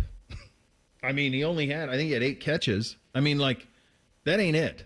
So I think that they're going to have to survive until Rashee Rice gets back or make a move at receiver. Otherwise, they could get buried. Guys, they play Philly this week at home. That's a full day. They just have that football wizard. I know, but I don't know that he's got the wizardry for this. Do they somehow talk? My mind just went blank. Cooper. Amari Cooper out of retirement. They talk Amari Cooper out of retirement. If there's any team that could do it, it's Patrick Mahomes. Hey, listen, we know you didn't want to catch balls from Geno Smith, but how about Patrick Mahomes? How about Mahomes? There's a lot of things they did that bugged me in this game. Mahomes just averaged 6.6 an attempt. That's not going to get it done. He was their leading rusher. That's not going to get it done. So, yeah, I think there's some subtle, very soft. This isn't a UA Wednesday at noon. Do they still have the UA Wednesday at noon tornado bells? It's not that. Oh, yeah. But it's something. It's something for sure. Tuesdays with Tiberi in 2 minutes. Bishop and Friends right here on The Fan. At Kroger Pharmacy, we make it easy to get flu, COVID, and RSV vaccines. They're available at no cost to you with most insurance plans. No appointment needed. And we're open weekdays, weeknights, and weekends. So come and visit us when it's most convenient for you. Kroger Health, a world of care is in store.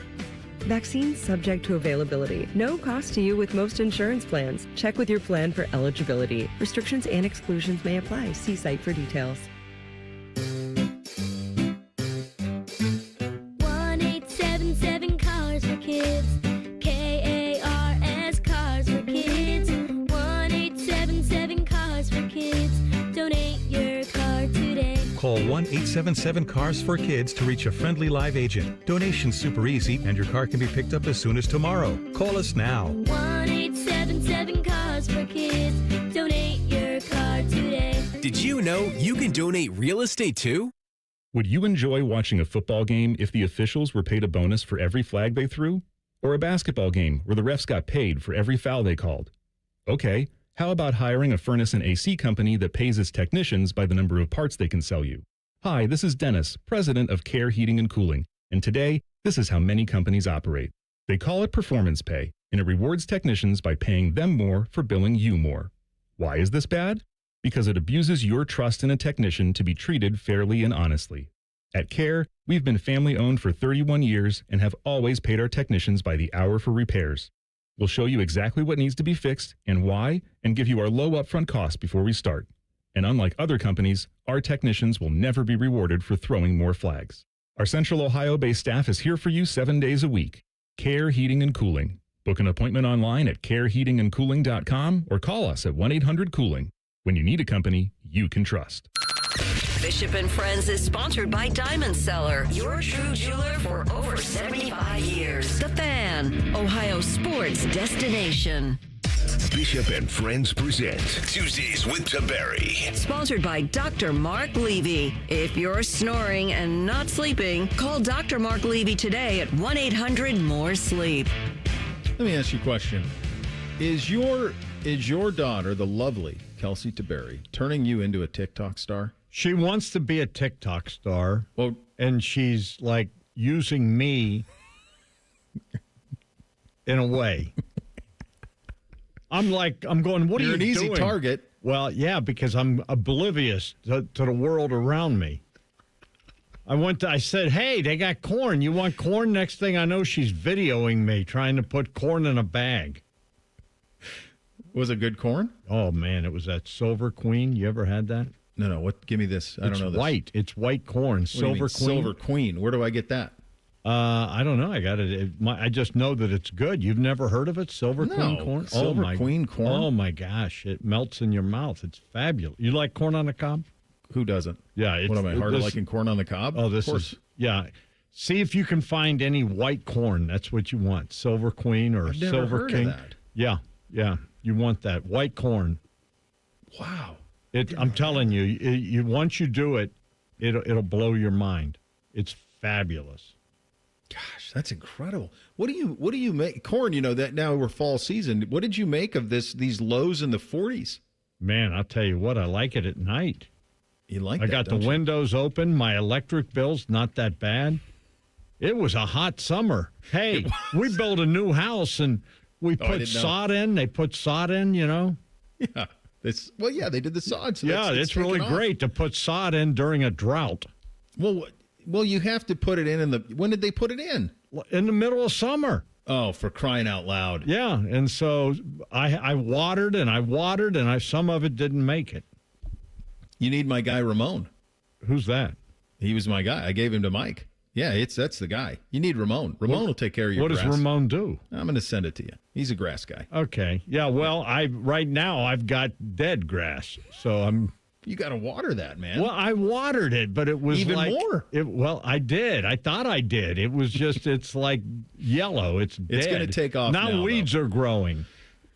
It's going to take off now because you got cool nights. Yeah, but lots of sun. But it's going to take off. Yeah, but once it's dead, it's dead. I mean, you can rejuvenate it. No, there's no rejuvenating this. It's dust. No, dude. Steroid that sucker up. I had a guy come look at it, and the priest gave it last rites. That was it. Well, did you ask Ramon? You got to get Ramon. Oh, Ramon. Okay. He's my guy. He'll take care of you. Yeah, He's good. Get that thing in tip-top shape. I bet he will. Yes. He's a miracle worker then in this one because I'm telling you what, it's not coming back. Hey, what did you make of those bands Saturday? We had the alumni band. We had 4 Script Ohio. That was incredible. And then you had Grambling. Have you ever seen Grambling's band? I know you saw Florida A&M's band. Those HBCU bands, they're built different, bud. And I'll tell you what, they put on a show as Ohio State, because I was up there and when the Buckeyes came in, when they walked across from the Skull Session into the stadium, and Grambling was down below putting on a drum concert. It was amazing. It was outstanding. They were very, very talented. I actually enjoyed the bands. I thought, how can you not like Ohio State? And then you got the alumni, and it's times 4. I mean, it's overload. It was fabulous. It was really, really, really. I was happy with the crowd that was there. I was happy with the negative Nancy's out there. Sure. How can you learn anything from that? I mean, Grambling was, I mean, they should have played, why didn't they play Otterbein or something? You know what? Let me just tell you something. I was so impressed with Ohio State from this standpoint, Bo. Okay. That they're the number 1 ranked team in the country. How many times have we seen Ohio State in years past maybe play with the talent that they're against? There was none of that on Saturday. There was no doubt who the better team was across the board. First string, second string, third string. Yeah. I mean, the first string played in the first half. Caleb Downs said it best after the game. I said, can we do something with these? He says, I only played 20 plays today because they didn't need to. But no. But, think about this. The third string running back was getting a lot of love Lamar Bo Jackson. I mean, you're thinking, but they did what they were supposed to do. The schedule is the schedule. And, they went out there and they executed. Ryan could have put 150 points on that team if he wanted. Sure. And, that was what my takeaway was. Julian Sand was perfect. He didn't have one incompletion. No, they all hit hands. Yeah, they were all caught. One of them you wished wasn't, but I mean, it's okay though. He learned 18. I mean, I was impressed with everything I saw in that game. They executed. Now Ryan's going to nitpick and see things he didn't like, but to me, that was what you would expect out of the number one team in the country. Yeah, I've been going with this over the last couple of days. This is kind of my working theory on this, that I think that the schedule actually set up perfectly because you got a Super Bowl. It's a showcase Super Bowl against Texas in the first game, right? If you would have lost it, the season is not lost, but you figure out where your strengths and weaknesses are and you move on. But when you have a game like that, you have their attention. You have everybody's attention in camp when you open with Texas. You don't have to worry about, hey, lock in. They're locked in. They got the horns coming up to open it. Then you win that game. Then you get kind of these two games that the opponents are slightly better than the previous ones. You get kind of a practice against Grambling, which is what it was.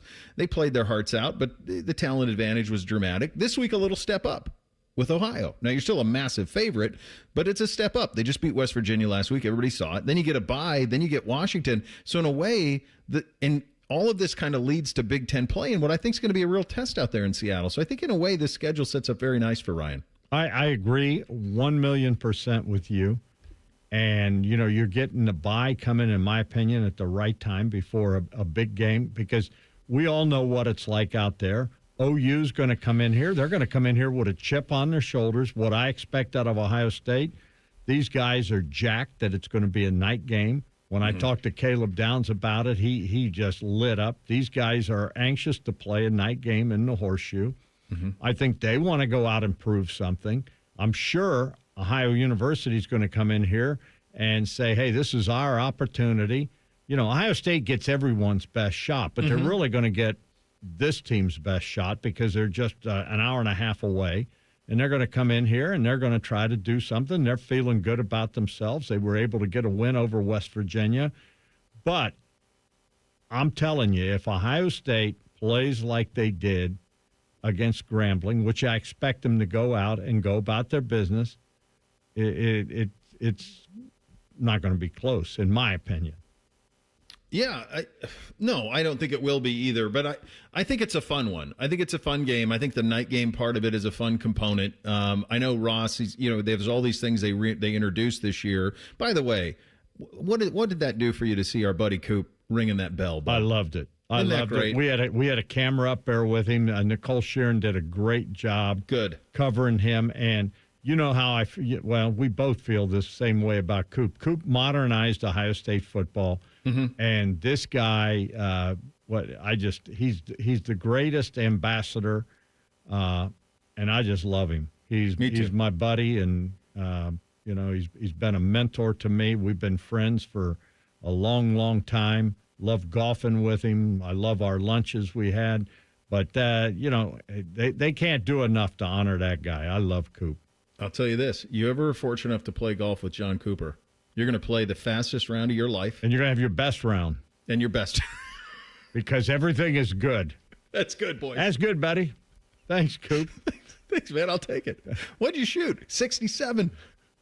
How fast did you play? Hour and a half. We played 18 holes. We would play 36 holes on Fridays sometimes. And we would, my gosh, 3.5 hours. We got that 36 holes in. Grab a lunch and then go play 18 more. And it's all done by 1 o'clock. Oh, yeah. It was fabulous. Those were the days. Oh, my goodness. I love it. It just made me so happy for Coop. Yeah. And I thought it was great that Ohio State does. And he's been close to the program for, 25 years. And I thought that was a really cool moment for him and really cool moment for Ohio State to do that as well. Yeah, all right, buddy. I love seeing that. I tell you what, I like some of the changes they've made. I think the bell thing, I think that's cool. I think that's a neat thing. I love the excitement with the fans coming in and getting them more involved, giving them Buckeye Leafs and all that stuff. It's going to be fun Saturday night. It's been a while. Well, what was Tennessee last night game? Sure. Yeah. Playoff game in the cold, though, but not one this time of the season. We don't get them that much anymore. So I'm bringing the boys down. So I'll find you. Yeah. Come see me. I will. All right.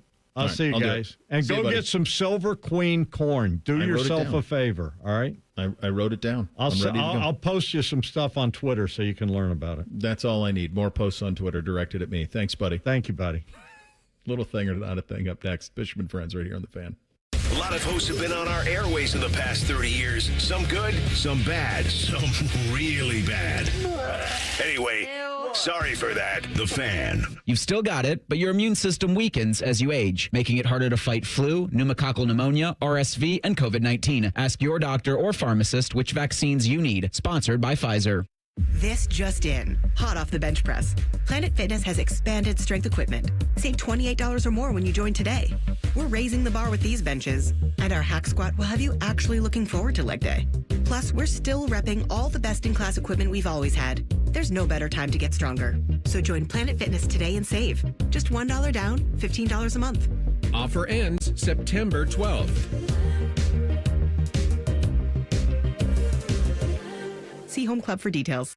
Hey, it's Bobby Carpenter, and football season is here at Columbus, and Germain Toyota of Columbus has the winning plays. Drive home a brand new 2025 Tacoma SR5, just $269 a month for 36 months, 10,000 miles a year. Or power up with the Tundra, now just 1.75 APR for 72 months. Don't wait. These deals, they won't last long. Stop by Germain Toyota on the corner of I-70 and Bryce Road, or shop anytime at germaintoyota.net. Germain Toyota of Columbus. See dealer for details. Call the folks at Buckeye, night or day. My toilet's clogged, backed up too. The sink is running slow. Water's backed up everywhere. Oh, please don't overflow. Clogged drain, no problem. It's 93 or free. I'll clear any drain you don't pay with a 1-year guarantee. It's 93 or free. Guaranteed. Call 614-683-9911. Call the folks at Buckeye, night or day. From sold-out stadiums under Friday night lights to more than 100,000 screaming fans on the banks of the Olentangy, America's football capital is right here in OHIO. But the greatest players and coaches of all time live in Canton at the Pro Football Hall of Fame. It doesn't matter if you spend your Sundays yelling "Hoo Day" or barking like a dog from your seats in the pound. A trip to the Pro Football Hall of Fame should be on every fan's bucket list. Plan your trip at ProFootballHof.com. The Pro Football Hall of Fame. Ignite the passion, relive the glory. If you're 55 or older and into that whole saving money thing, T-Mobile has an exclusive phone and internet bundle just for you. Right now, get 2 unlimited phone lines plus 5G home internet for just $30 each per month with autopay, plus taxes and fees. And with 5G home internet, setup is easy with just 1 cord and no technician needed, which is great if you're also into that whole keeping it simple thing. Switch now and experience the best mobile network in the U.S. Visit your local store to start saving. T-Mobile, it's better over here. Based on analysis by Ookla of speed test intelligence data Q4 2024 to Q1 2025. Ookla trademarks used under license. Unlimited on our network. Customers on voice plan may notice speeds lower than other customers and further reduction if using more than 50 gigs a month due to data prioritization. Video streams and SD on this plan. Home internet pricing after $20 in monthly bill credit plus $5 per line without autopay. Debit or bank account required. See 5G device coverage and access details at T-Mobile.com. Remember when sports used to be about calling up your favorite host and saying how stupid they are? Good news. We still do that. The Fan Call-In Show. Hello. Sponsored by ESPN Bet at Hollywood Casino. Sunday mornings at 8 on The Fan. This is Jeff for Tri-State Men's Health, where we've successfully treated thousands of men for low testosterone and helped them feel like their old selves again. Please take a moment and listen to how we help Chad. Hi, I'm Chad. I've been taking the low T treatment at Tri-State Men's Health for a little under a year now. So I was really just struggling with finding the energy to accomplish the things I wanted to do every day. By the end of the workday, I was very drained and tired and found it hard to concentrate and get my job done and was looking for something to kind of get that edge back. Once I started taking the treatment, I felt probably within the first 2 to 3 weeks more energy. And the thing that really I noticed right away was sleeping. Now I get a solid 8 hours. I'm going on vacation. I'm enjoying myself. So men out there, if you're struggling with any of the symptoms I was, low energy, brain fog, lack of sleep, I would highly recommend you call Tri-State Men's Health. You won't regret it. Thanks, Chad. It's true. Low T therapy will likely change your life. Call 800-900-9654 or go to tristatemenshealth.com. All your favorite fan shows are available when you want them. Head to 971thefan.com and hit that subscribe button. The Fan, Ohio sports destination. Drink recommendations, movie reviews, sports discussion, or whatever the hell Reeser does. This is Bishop and Friends. All right, time for a little thing or not a thing on a Tuesday. Hit it, fellas. Thing or not a thing. Sponsored by Billiards Plus. Find your next grill and everything you need for the master griller. Billiards Plus on Dublin Center Drive in Dublin. All right, yesterday we had played that cut from Chris Felica, who's known as The Bear, and he has a podcast on Fox Sports. He had Friday's show. A little birdie told him Arch Manning was not 100% going into the Ohio State game, and that Arch was still dealing with a shoulder injury for the San Jose State game. And there was a bit going around on the internet Saturday of Arch just grimacing way too much during that game against San Jose State. On Monday, his head coach Steve Sarkisian was asked about it. Arch Manning seemed to be having some throwing pains by the According to who? Arch. Arch said that to you? No. Oh, according to who? It just looked like he was. He doesn't have any. Is there an explanation to why it looked like that? I don't know. I've never filmed any of you guys when you're using the bathroom, so I don't know what faces you make when you're doing that. Thing or not a thing? Do you think that he? So I think he knew the question was coming, and I think that he had what in his head was a joke loaded. Oh, he had written that, and he was like, "This is going to crush." Yeah, and I think he was like, this will be great. But it doesn't make any sense. So I guess he's equating Arch Manning grimacing while he throws, which absolutely did happen. I mean, the video is real. It's not AI. It did happen. There's nobody around him, and he's grimacing as he's throwing a ball down the field, trying to drive the ball. And this buoyed by Felica's comments on Friday, and now that's how all this came about. And so I think he's trying to equate that to when you defecate, right? Is that the way that we view this? That there would be that type of situation? So, yeah, I think he thought it was going to be a funny one. It landed pretty flat. And I don't believe him. I don't, because of I've seen that kid throw plenty. We saw him throw against Ohio State a lot, and he wasn't grimacing on throws, but he was grimacing in the San Jose State game. Yeah, and mechanically, sorry to interrupt, Bake, but mechanically, he's not sound at all. It's a poor job out of Sark here, trying to make the joke when there was no real correlation there. It's going to be interesting what these coaches will do here in a year or two when they're going to have to disclose all of this information because of the gambling. I believe, isn't it next season? Some of the schools started doing it this year, but isn't it next season they all have to start doing it?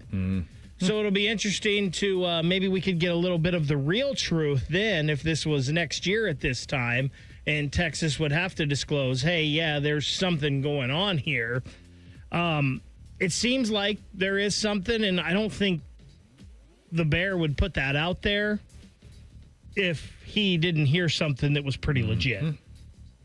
Or from someone who would have intimate knowledge of said situation. We talked about the busy Monday for Chicago's professional football team. Bears hosted the Vikings on Monday Night Football. They honored the 85 Bears. Monday afternoon, Bears president Kevin Warren sent a letter to season ticket holders officially committing the team to a new fixed-roof stadium in Arlington Heights, a suburb about 25 miles northwest of where they currently play at Soldier Field. In that statement, quote, "We are at a pivotal juncture of the Chicago Bears franchise to build a new stadium, our future home in Arlington Heights, which will require zero state money for construction. This is the year to finalize our stadium plan so we can officially bid to host a Super Bowl as soon as 2031. This is the moment to begin moving forward with that future. We want you with us," end quote. Thing or not a thing? So just from and I don't know, I'm not Fish, I'm not Mike, but I've been to Chicago a lot in the last couple of years, certainly on the youth sports. I've been there a lot. It might be 25 miles to Arlington Heights, but did they claim it 25 miles or 25 minutes in Arlington? Minutes, maybe. I might have said that wrong. Well, no, I'm curious because it's a haul. And if there's traffic, forget it. So to me, it felt like it was a lot longer than 25 minutes to get from downtown to up there. But here's the thing. So this is the Braves baseball team. This is the Patriots in Foxborough. It's Jerry World. It's all of these. And what these guys are saying is, hey, we can build a better stadium and we can own everything around it and provide a better experience. Oh, by the way, a lot of our fan base is up here. I've been to a game at Soldier Field. It's tough. The parking's tough. In and out's tough. Now they have great mass transit in Chicago, so that helps a little bit, but it's tough. And so I get why teams are doing it. There was that plan to try to keep them on the lake in downtown, and as I was watching last night and they showed the images of like the stadium and the skyline, because Chicago's got the best skyline on the planet, and you see that and you go, man, it would suck that this isn't going to be this way from our perspective, but if you live there, and my hunch is if you're a Bears fan, you would prefer this. But I could be wrong. Real quick, I just did a quick Google Maps of Soldier Field to Arlington Heights, and Google Maps is telling me it's about 38 miles, and via rail, it's about an hour and a half. Okay, so if it's 38 miles, that's an hour plus in Chicago traffic. Forget it. Like, you can't get around Yeah, Chicago. It's not just a hop, skip, and a jump.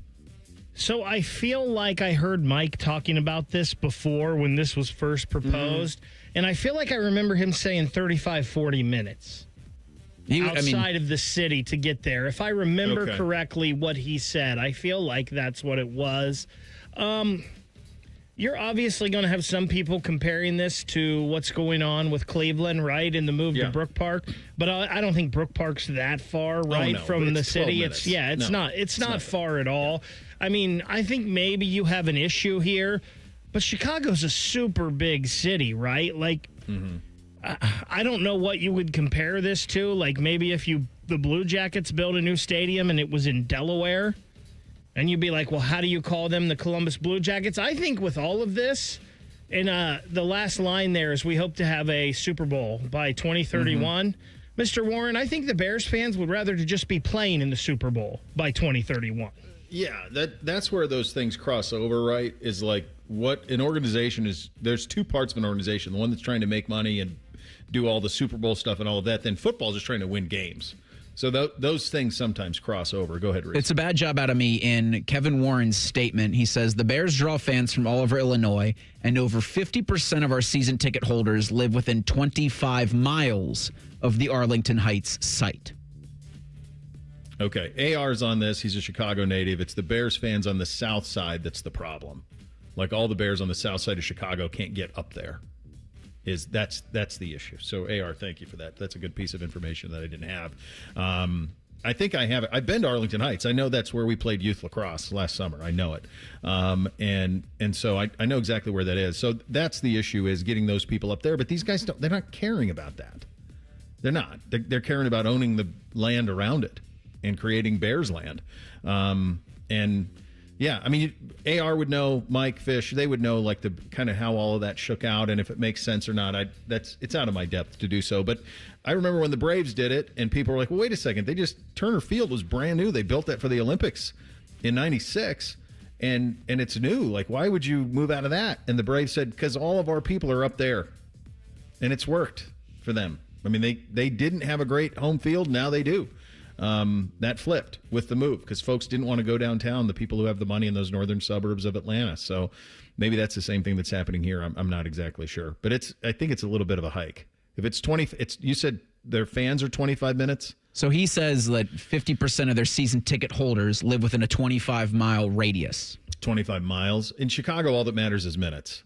Miles irrelevant. Like, everything takes forever there. First, forget it. Like, it just takes forever to drive from one side to the other. I wonder, like, how many geographic data points they got, and that was the most positive of them all. Probably. Yeah, 25 miles. All right, final hour on a Tuesday. We blitz the NFL coming up next. Bishop and Friends right here on The Fan. If the sound of another man slammed against plexiglass turns you on, you've come to the right place. Proud to be your home for Jackets hockey. The Fan, Ohio sports destination. Script Ohio necklaces, Blocko earrings, Ohio State Bengals, and more. You'll find an exclusive collection of luxury Buckeye jewelry you'll love at the Diamond Cellar, starting at $99. Show your Buckeye love at the Diamond Cellar, proud sponsor of Ohio State Athletics. It's always a good day at the Nationwide Children's Hospital Championship. September 18th through 21st at the Scarlet Course. PGA Tour's rising stars compete, Hub 13 drink specials, and more. Get free tickets today at ncc-golf.com.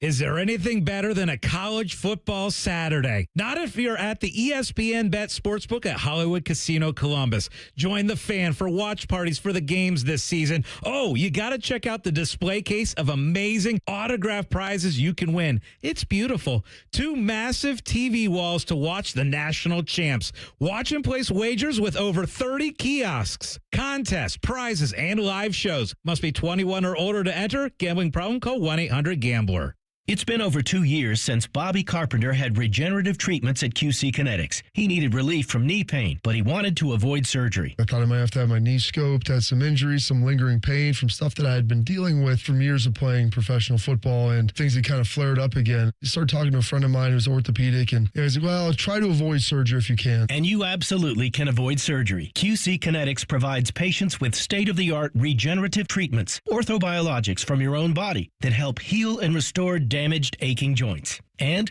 we'll let Bobby tell you about that. It was all of a sudden that one day, a couple months later, I was, let's go jog, let's try to see what I could do. And the more I did, I was pain-free with it, and it was actually a pretty remarkable process. Before going under the knife, see if you're a candidate for non-surgical joint pain treatments at QC Kinetics. Call them today. Call QC Kinetics, 380-208-4544. That's 380-208-4544. 380-208-4544. Scotty Vegas here. Smartest bet of the season? Bet on yourself. I needed a weight loss plan that fit into real life. Tailgates, road trips, kids' nights, and still lets you eat. Week 1 with Awaken 180, I was down 6. By the end, 45 pounds gone.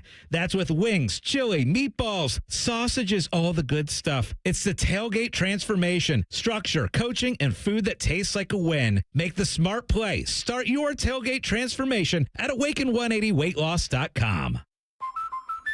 Hey, Drew and Jonathan Scott here. Build a customized renter's policy with American Family Insurance so you can protect your tandem bike on the go. Thief! Oh, he is struggling with that two-seater. Life's better when you're under American Family's roof. Insure carefully, dream fearlessly. Get a quote and find an agent at amfam.com. Some exclusions may apply. Products not available in every state. American Family Mutual Insurance Company, SI and its operating companies. 6000 American Parkway, Madison, Wisconsin.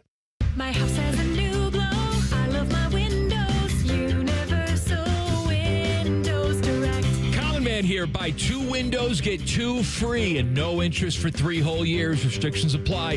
Call 614-502-5220. Like me, you'll be saying, I love my windows.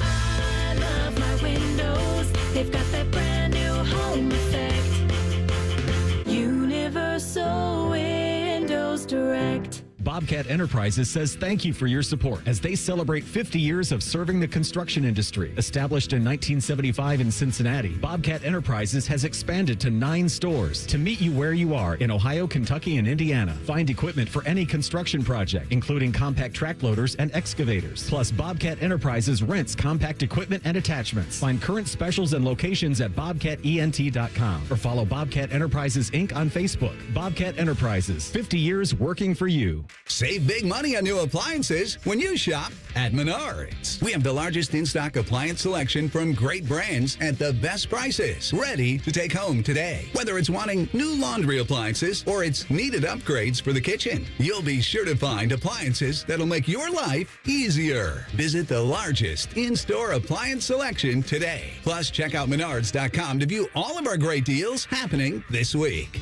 Save big money at Menards.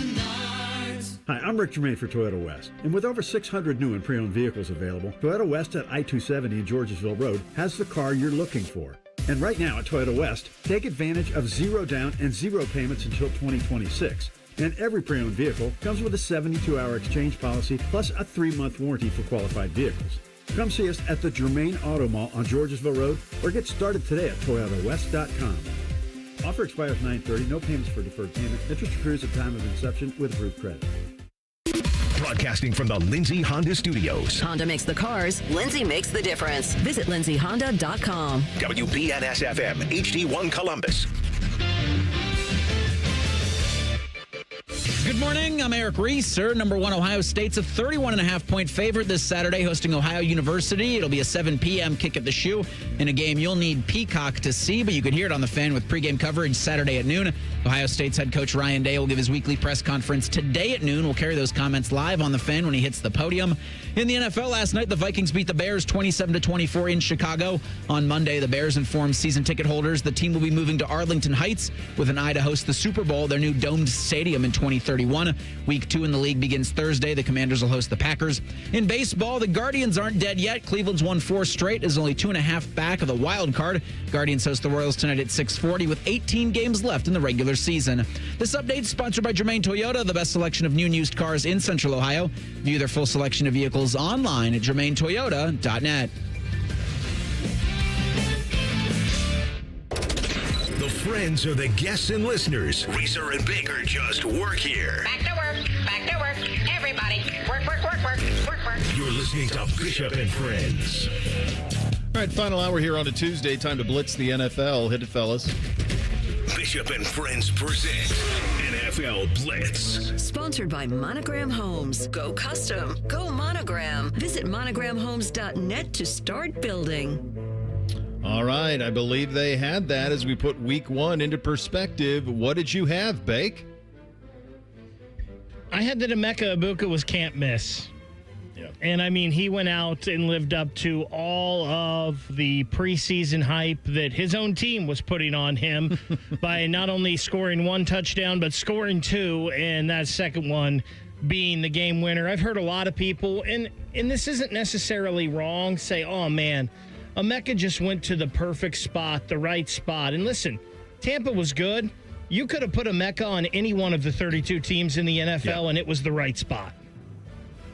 When you have players and coaches universally praising someone, going all the way back to mini camp, pay attention to that stuff for sure. I believe I had that. Reese, what'd you have? Well, I think I had it. I think everybody had it, because how could you not miss those gigantic Virginia Hallis McCaskey patches on the Bears uniforms last night? Those were the I know you're honoring your late owner, but those are the ugliest damn things I've ever seen. And the Bears played like it in the second half too. Yeah, that was a lot. Because they have the GSH on the sleeve. Could they have done the V on the other one? Done it in the exact same font, and because they only have it on one sleeve, right? The GSH is only on one sleeve. I believe that's correct. Could you have done the other one on the other sleeve? Would that have been a cooler way to do it? But yeah, you can't miss those. You can't miss. Those were hideous. They were. Look, I did pretty good. Week 1 of picks, did all right, and lived to see another day. But probably the ones, and I know that we talked about this when we did 2-a-days, because I liked him even before the Micah Parsons thing, but the Packers to me look like what the Detroit looked like last year. It just looked like they're ready to go on every front. They've been building towards this. Halfley elite with that defense, and then you get the ultimate weapon in Micah, who you add paratroop into that. There's not many notes I have on Green Bay, and I think what you saw Sunday is a harbinger of things to come for folks who have to tangle with the Packers. They look very, very real to me. I did not have that. What did you not have, Big? I did not have the Dolphins looking that inept, especially against the Indianapolis Colts.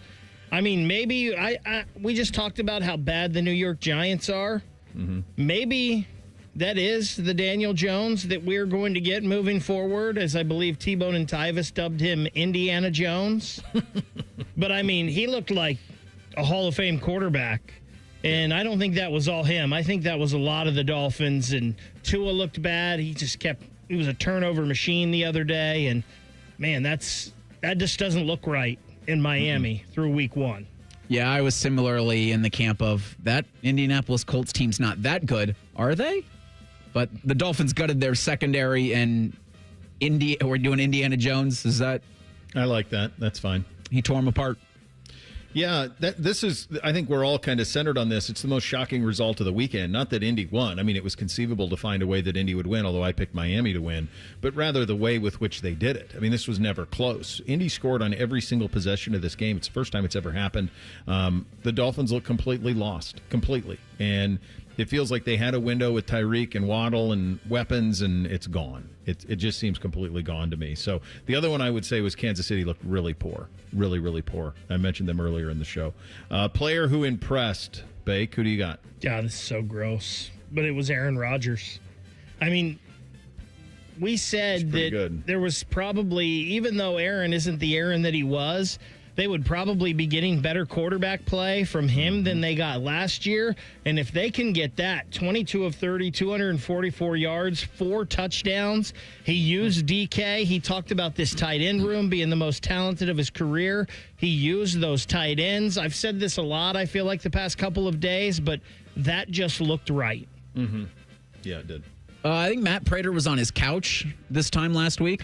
He was. And they called him last Thursday, Buffalo did. And he kicked, not only, he was 3 for 3, he was perfect. 2 for 2 extra points, I think 3 for 3, that game winner. Wow, good for him. That's an awesome story that he was kicking, throughout the summer, just trying to land a job. And at 41 years old, he's the toast of week 1 in 2025. Coaching his kids' youth football team. Yeah. No big deal. Paratroops in, bangs home 3, including the game winner. Yeah, that's pretty good. We talked a little bit about Danny Dimes. He looked great. This is the type of offense that he would thrive in, and so he is. I mean, he took a team to the playoffs. It's not like he's garbage. He's not that at all. Like, this could be a spot where he could be decent for a while, and he was. But I think it was mostly about Miami. The other one that I want to give some flowers to is Justin Fields, except for the last throw where he damn near got Garrett Wilson decapitated. Other than that, I thought Justin played great, and I thought what you're going to see. I was really impressed with what Aaron Glenn and the Jets did offensively with him. I think that the idea that talent was available for a bucket of balls when he left Chicago and only landed up in Pittsburgh, to me, a lot of teams blew it on him because I just believe in him, and I just think in the right spot he can still be very, very successful. And what I saw with the Jets in week 1 left me very optimistic that maybe he's finally found a home. Disappointed. Player who disappointed, Bake. If I would have told you going into week 1 that Joe Flacco would have 2.5 times the amount of passing yards that Joe Burrow did, I don't think anybody would have believed that. And give the Browns defense a lot of credit. It sure seems like Jim Schwartz and the Cleveland Browns have some kind of game plan on Joe Burrow that nobody else has, that works for them. And maybe that's just Myles Garrett and Denzel Ward. I don't know. But I figured with Joe Burrow playing as much as he did in the preseason, I figured it would look better than it did in week 1 for Joe. I expected it from Jerry Jeudy. He led the league in drops last season. Harold Fannin, that drop on 3rd and 5 in the fourth quarter was just heartbreaking. Like, you were supposed to be the difference, man. And it's so tough. Good. He was so good in that game. That's the one takeaway. It's just like, man, Joe Flacco was so good on Sunday, and Tillman, Fannin, Jeudy to a lesser extent, like, you gotta help your quarterback, man. Yeah, Schmidt hit a kick, too. Field goal or extra point. Either one of them cook it. We'll have more on the Browns in just a second. I hate this because he's one of my favorite players ever here, but it's a Buckeye giveth, a Buckeye taketh away. It is not right with CJ in Houston. It's just not. Like, that one you had to have. I know it's a road game. I know the Rams are real, but God, Matthew Stafford didn't practice all camp. You have got to go win that game. 19 of 27, 188. Nico Collins, just 5 targets. He only had 1 at half. Number one receiver, one of the best, should be a number 1 receiver on any team. 3 catches, 25 yards in the opener. That ain't it. And something just does not seem right for Houston and CJ at the moment. Bud Kilmer, honorary coach of the week. Who do you got, Bake? To me, it's Sean McDermott. I remember a time when people kind of gave Brian Daboll more credit for what was going on in Buffalo than Sean McDermott. Daboll's been gone for a while, and it doesn't look great for him in New York, and things continue to roll in Buffalo. They could have easily packed up shop and went home and said, hey, we lost to a good team week 1. But no, they kept fighting, and they somehow end up getting that win on Sunday Night Football against possibly the second best team or the best team in football in the Baltimore Ravens. I think I know where you're going to go, Bo, but I'm going to stay in the NFC North. Kevin O'Connell having his quarterback throw 3 touchdowns in the fourth quarter. His rookie quarterback making his first start at Soldier Field on Monday Night Football. Yeah. Like, that's having your guy ready in the moments when you need him. I'm going to go Sean McVay here. Ooh. I thought you were doing LaFleur. Peter LaFleur. Yeah. I'm gonna go McVay. he is so comfortable in his own skin. As everybody else is saying, oh, we got to play him, got to play our ones. His starting quarterback did not practice for a month. They didn't have first-round picks until they did. They hit on all the picks that they do have. They're a Super Bowl contender. Stafford dealing with back stuff all month. They come out and they get a win at home against a team that fancies itself a playoff team, and they look pretty dominant in doing so. That's a good job. That's a very good job out of McVay. And I think sometimes because he's in that market, we forget that he's a Super Bowl winner and all of those things. But he is damn good. Top 3 teams in the NFL for you right now, Bake. Who do you got? Right now, after week 1, I would say Buffalo. I would have Green Bay, number 2. And I would have, even though they collapsed, the Baltimore Ravens, number 3. It's similar but different. I got Bills, Ravens, Packers. Rams, OLI. So I go Green Bay 1, Philly 2, Buffalo 3. I can't give Buffalo the full marks because they did get down that much and give up that much. And I can't give Baltimore in the top 3 because you got to win a game like that. You're up 16 in the 4th. Go win it. Win the damn game. Like, it's enough. It's enough of that. So I can't get them there yet. That was a big loss for Baltimore to lose the way that they did. They had a lot into that game. Super Bowl right now for you, Bake. Who do you got? After week 1, I've got the Green Bay Packers taking on the Buffalo Bills. I got Ravens, Packers. I think later in the season, Baltimore runs into a game like that, they run through the team. You hope from their perspective that they do. For Matty Ice, certainly. I got Green Bay and Buffalo, and I think that's just a fantastically fun Super Bowl, if that's what you get. I think that's just awesome on all fronts. Shouldn't that one be played in the snow? Almost should, right? Almost should. I'm very curious how that stadium's going to work in Buffalo that allegedly is designed to keep, like, the wind and the snow out, like to give you natural elements, but also not have it be unplayable. I think I'm fascinated to see how that goes. The Cleveland Browns did everything except win.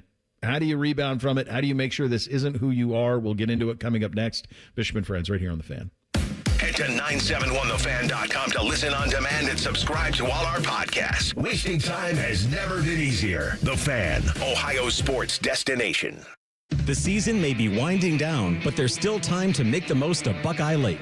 At Buckeye Lake Marina, we have year-end deals on boats, accessories, and more to get you ready for next year's adventures. Looking to upgrade? The Buckeye Lake Marina staff is there to help you find the perfect boat at unbeatable prices. Buckeye Lake Marina has a long list of satisfied customers and want you to be the next. Don't wait. Sail into savings at Buckeye Lake Marina before the year ends and find the boat that's just right for you. Visit BuckeyeLakeMarina.com for more.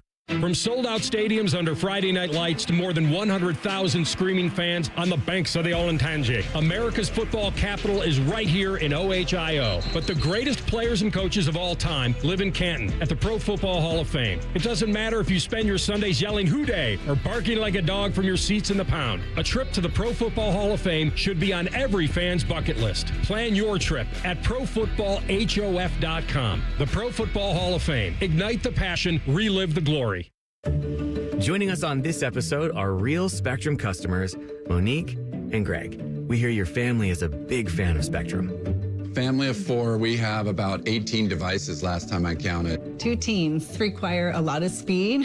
Everything they do is online. There's gaming, there's streaming. Spectrum is perfect for us. I mean, it just seamlessly connects all our devices with lightning speed.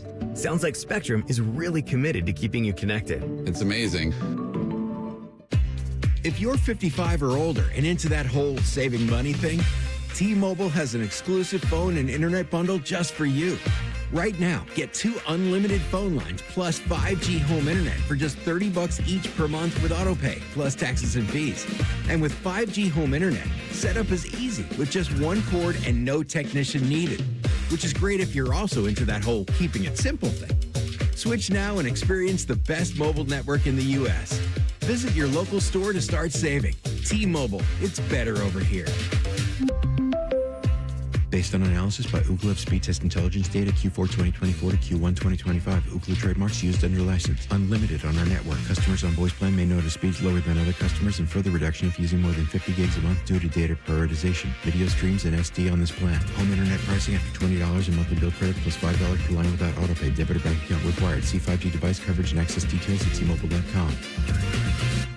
If you're itching for a new vehicle this fall, you have to go see my friends at Germain Honda of Dublin. Hey, it's Anthony. I drive an awesome Ridgeline, and you can drive home the rugged 25 Ridgeline Sport with 0% APR or lease for as low as $299 a month. Or go for the looks and reliability of a 2025 Honda Accord LX, just 3.99% APR or lease it from only $199 a month. Germain Honda of Dublin on Sawmill Road, just south of 270, and GermainHondaofDublin.com. Other stations in town have started using AI voices. It's because they're cheap and they think you're stupid. Well, we may think you're stupid, but we don't think you're cheap, damn it. We're live and local with real people. The Fan, Ohio's real human destination. Hello, it's John Kozik, founder and president of TurboTrack Realty, and I buy real estate as is, fast for cash. Do you want to sell your property, however, you need a little help getting through the process? Let's say you have years of belongings in the home. It needs a lot of updating. You're overwhelmed. You might not be big on technology, and you may need help finding a place to go. I will help you. Maybe you've gone through a divorce or a bad breakup or a relative moved out. It's been hard, and you just want to take what you want and leave the rest behind. I will help you. Retiring and want to sell your commercial properties or land. I will help you. Sellers, whether you're selling as is or selling for top dollar, you're no longer alone. Visit us today at TurboTrackRealty.com or call me now for an all-cash offer and, more importantly, the help you need at 614-470-2000, 614-470-2000. Fan weather. From the Logan AC and Heat Services Weather Center. Feeling a lot more like summer this afternoon. Lots of sunshine in the forecast and highs getting up right around 80 degrees with light winds. For tonight, mostly clear skies overnight with our lows down into the 50s, and we are rinse and repeat again for Wednesday. You'll need those sunglasses, and it'll be warm in the afternoon with highs in the low 80s. For the Fan, I'm meteorologist Meredith Garfalo with your 10 weather impact forecast. Bobby Carpenter demands that you watch Morning Juice on YouTube. If you don't, Tito will move into your house. Live at 6 a.m. on YouTube and streaming on the Fan app. The final season of Yellowstone might just be Bo's dad live on YouTube. What's the difference anyway? This is Bishop and Friends. All right. This is the thing that makes all of this so painful from the Browns' perspective. They did everything that you'd want to do to win a game like that. They did everything that you'd want to do. Every single thing that was in the game plan, every box that was checked. After the first drive, they got to Joe Burrow. Offensively, they kept Burrow off the field. Are you guys aware that Burrow only had 3 possessions in the entire first half of this game? Are you aware that the Cincinnati Bengals, in the fourth quarter of a win, had negative 23 yards of offense? The number one pass offense in the NFL from a year ago had negative 23 yards of offense. And you lost. So what had to happen for you to lose? You had to miss an extra point. You had to miss a kick. They did both. You had to turn the ball over. They did twice.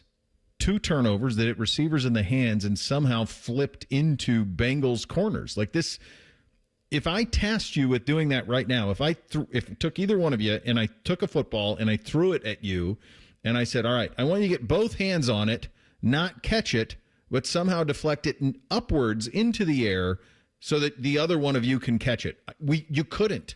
You could do it. You could throw a ball 100 times to that exact spot. No. But of course it did. And it happened twice. It did. Yeah. Tillman, and it happened with Jerry Jeudy. And then on the same possession, you had drops on 3rd and 4th down, Fannin, and then the 4th down drop by Jeudy is just a slant. I mean, it's just a simple slant. So that's 6 different things that had to happen for you to win. Those 6 things are 5 drives. It ends up being 5 drives because the 3rd and 4th are on the same one, but it's 5 scoring opportunities. The extra point, obviously, they did score the touchdown. So it's 5 scoring opportunities that were vanquished, and you still damn near won. Now, there's no moral victories in this league. Wins and losses, binary, all that matters. But all of the things that happened, except for the result and those things, my hunches wildly exceeded your expectations on what the Browns would be. Because Fannin looked great. Dylan Sampson looked great. They didn't even have Judkins. Wait till they get the power back in there. Like, offensively, there's a lot to like here. Now, they didn't run it as well. Dylan Sampson was hit at the line of scrimmage way too often. Way too often for that offensive line. But that's the thing that's so difficult about making sense of what happened on Sunday, because the Browns played their game almost perfectly and still somehow lost. That's a hard thing to wrap your head around, fellas. Sure is. You were throwing out all those stats about the Bengals having, what was the minus 23 in the fourth quarter? Minus 23 yards in the fourth quarter. Yeah. Bengals. I'll go back to what, I forget where he was from, but the caller to the Browns postgame show said to Tyvis, Cleveland, God hates Cleveland. And Sunday felt like it. Yeah. And it's always been clunky in the Zach Taylor, Joe Burrow era between Cleveland and Cincinnati. Like clunky, I don't know if that's the right word, but tight, but physical. And certainly for the defensive stars on both sides, you had Myles Garrett and Trey Hendrickson make themselves known often. And still, Cleveland found a way to Browns themselves out of the win. Bo, you say tough to wrap your head around unless you're a Browns fan. Yeah. You're just kind of used to it. Still, you're just kind of used to it. You expect it. Like, there was never once watching that game on Sunday, and listen, I'm as negative as they come as a fan of my team. Like, I'm super critical. I'm very hard on my teams, and maybe it's because I've been a Browns and Reds and Blue Jackets fan for so long that I just expect the worst. But there was never one point watching that game I was like, yeah, Cleveland's going to win this thing. Yeah. I thought driving in the fourth quarter, that first drive. Burrow had no answers for them. They boxed him up. The whole Cincinnati offensive operation, Cleveland boxed up. And I had some hope in the fourth, Baker. Yeah. Maybe I should not have. I'm too old to be fooled. I actually snapped at the blonde last night. Oh, no. Yeah. She was like, which doesn't end up well for me typically. But she was complaining about, this is what the Browns do. Of course, blah, blah, blah. And I'm like, okay. And I kind of, because you hear that a lot. I'm like, look, this group that is currently running the Cleveland Browns, and this group of players especially, they are not responsible for the 2000s Browns. They're not responsible for all those different quarterbacks, and they're not responsible for some of those hapless teams. Since the drafting of Myles Garrett, they've made the playoffs twice. They have a playoff win more recently than the Pittsburgh Steelers do. Like, that's fact. They've been to the playoffs twice. They've got a playoff win. Two really magical seasons that they had. The COVID one in 2020, and really in 2019 2018, Baker's rookie year, you had real hope that things were headed in the right direction based on that. It went off the rails in 19 with Freddie. 20, Stefanski gets there. They make the playoffs. They win a playoff game in Pittsburgh. Chad Henne, of all people, on a 3rd and forever, picks up a first down, or maybe you play for an AFC championship.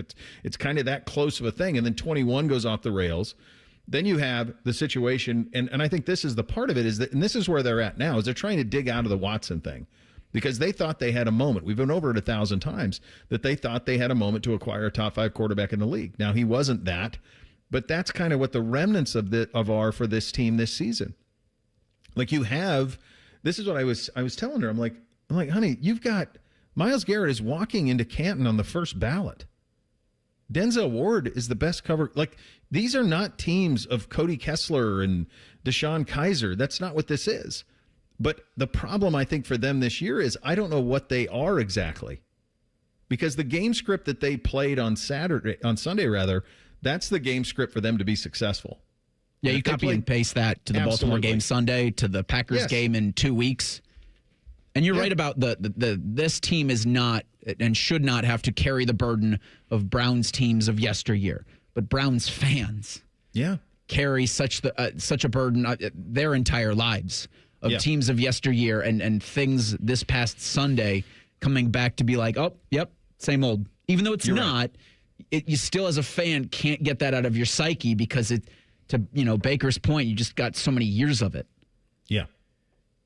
And Bo, you're right with that. Like, this front office does not have anything to do with things that happened 20 years ago, but there's still something that seems amiss, right? Because it's the same mistakes, it seems like, that always plague Browns teams. There's always something, and we talked about it the other day. Mm-hmm.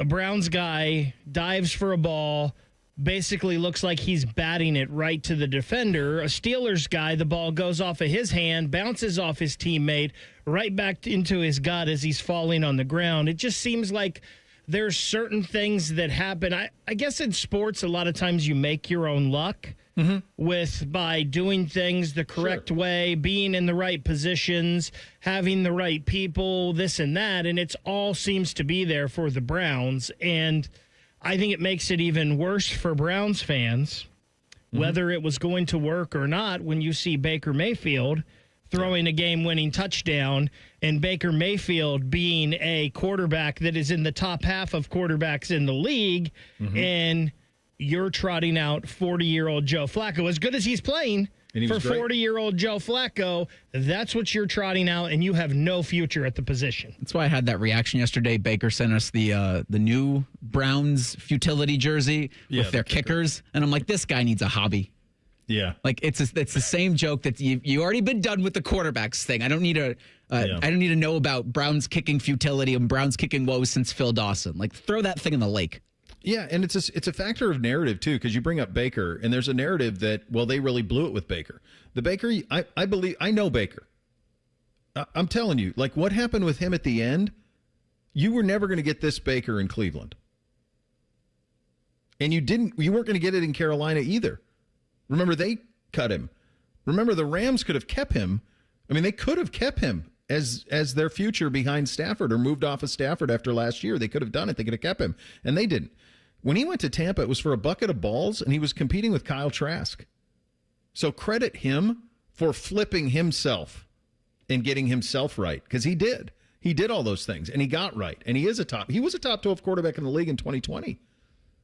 And I think that's what's frustrating for Browns fans, right? Is like, maybe you weren't going to get that, but that's because somehow the relationship got fractured. You did get that Odell for Beckham one season. Jr's uncle His or dad dad wrecked it. I got Stupid you. That's how movie. fragile it was. And it I was understand that fragile that thing broke it. There went the trust. Hard for a human to come back from that, like, especially in such a team-oriented thing when you have, one of your guys who's supposed to be in that foxhole with you, and his dad's on iMovie just putting together your misses. And he's a guy who is fueled by people believing in him. That's Baker's thing. That's why I say that all the time. Like, he's the greatest front runner, and it's not negative. I mean it positively. If you believe in him, and if his teammates more even especially really believe in him, he will follow. You can follow him to freedom.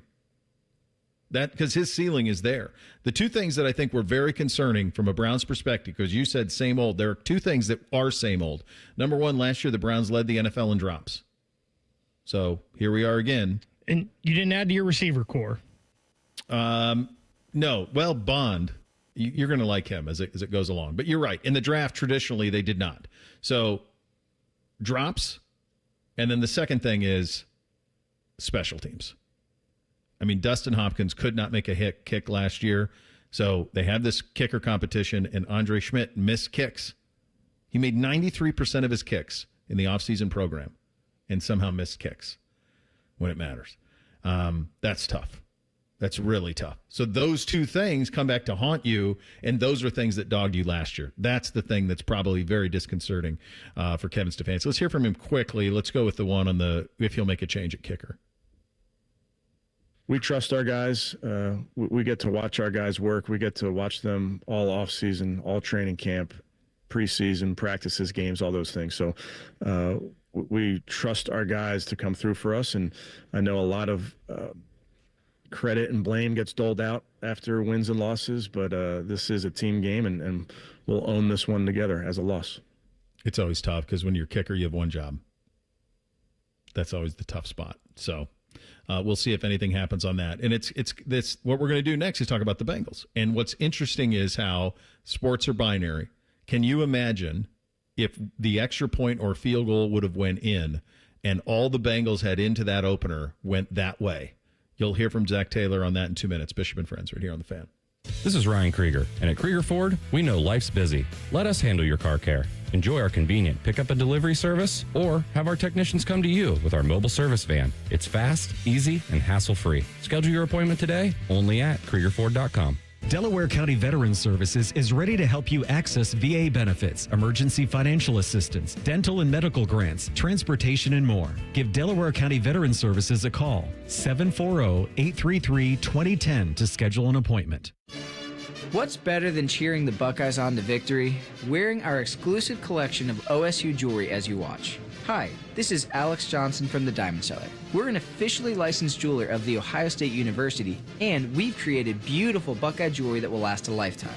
From Blocko earrings to Diamond Script Ohio necklaces, we've got luxury Buckeye gifts starting at $99. No matter where you're watching, show your Buckeye love at the Diamond Cellar, proud sponsor of Ohio State Athletics. Say goodbye to car care headaches with Carvenience from Hinderer Motor Company. This is Justin Hinderer. For only $49, we'll pick up your vehicle, leave you with a rental, and return it fully serviced and spotless. No more juggling your schedule or wasting hours at the shop. Carvenience lets you focus on what matters while we take care of all the rest, making life easier. Schedule your service today at HindererMotorCompany.com. I'm Leslie from Pella Columbus. And I'm Wilson from that other window place. And today we're in my showroom so you can hear how our windows keep sound out. It's pretty loud in here, Wilson. Well, Leslie, that's because the window's open. But if you close it like so, well, it's kind of good to let in a little nature. I think nature just honked at us, Wilson. Get the windows that Columbus homeowners rated the leading window brand at PellaColumbus.com. The Fan Guest Hotline is sponsored by Columbus Worthington, Air, and Bryant. Doing whatever it takes to keep you and your home comfortable. The Fan. Distilled sports discussion served in light beer quantities. You're listening to Bishop and Friends. It's one of those things the Bengals don't have to contemplate because they did win, but can you imagine if they didn't? I mean, the win matters. That's all that matters is getting the win. That's it. You go up there, you win the game. It doesn't matter. On to the next. But everything that they did this summer was building towards, we're going to start fast. And the reality is, in results, they did, but in approach, they did not. And some of that styles make the fights. It very much is styles make the fights. Jim Schwartz and most especially Myles Garrett are a problem for Cincinnati. They're a problem up front. And I think what Cleveland does on the back end with the two corners, that Greg Newsome played very well as well. I think those two things are a tough combination for Cincinnati. For whatever reason, they just are. But in football, it's binary, and you win, and so that's all that matters. And if you're a Bengals fan, do you have some red flags that it didn't look right or that you had negative 23 yards rushing in the fourth quarter? I mean, guys, even when they were trying to run out the clock, at the end of the game, they went backwards. They got no positive yardage in the second half. I mean, negative 23 in the fourth quarter. It's crazy that they were able to win the game. But they did, and that's all that matters. And to me, the image that will be in my head about this game from the Bengals' perspective is the image of Joe Burrow standing in the pocket and Myles Garrett coming straight at his face 1,000 miles an hour. Good God. And Joe Burrow standing in there and throwing a deep out across the field on the money that was completed, and then Myles Garrett hitting him like a freight train because he smoked him. And to me, that tells you all you need to know about Joe Burrow, that he stood there and took it and made the throw. Now, he came so quick, I don't know what choice he had, but he could have just curled, and he didn't. He stood on there, he stepped into the throw, and made a absolutely on-the-screws throw to the perimeter with Myles bearing down on him, and that's all I need to know about my quarterback if I'm Cincinnati. Did it look right offensively? No. Could they run it? Not much after the first drive. Crazy to have no targets for T. Higgins in the first half. Absolute lunacy. I forgot Higgins was in the game. They didn't even throw it his way.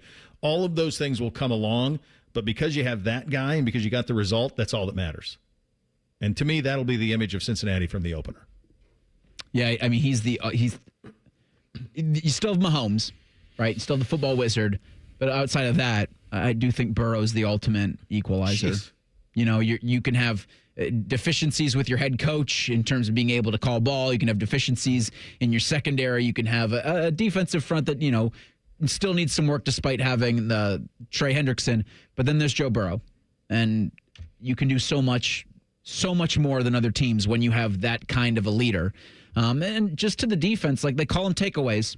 Mm-hmm. So the ball bounces up. It's a freak occurrence twice in the fourth quarter, but credit to DJ Turner on that last one. You come down with it when it matters. And now for Cincinnati, I didn't know that Zach Taylor had never won. Is that correct? That he never won in week 1?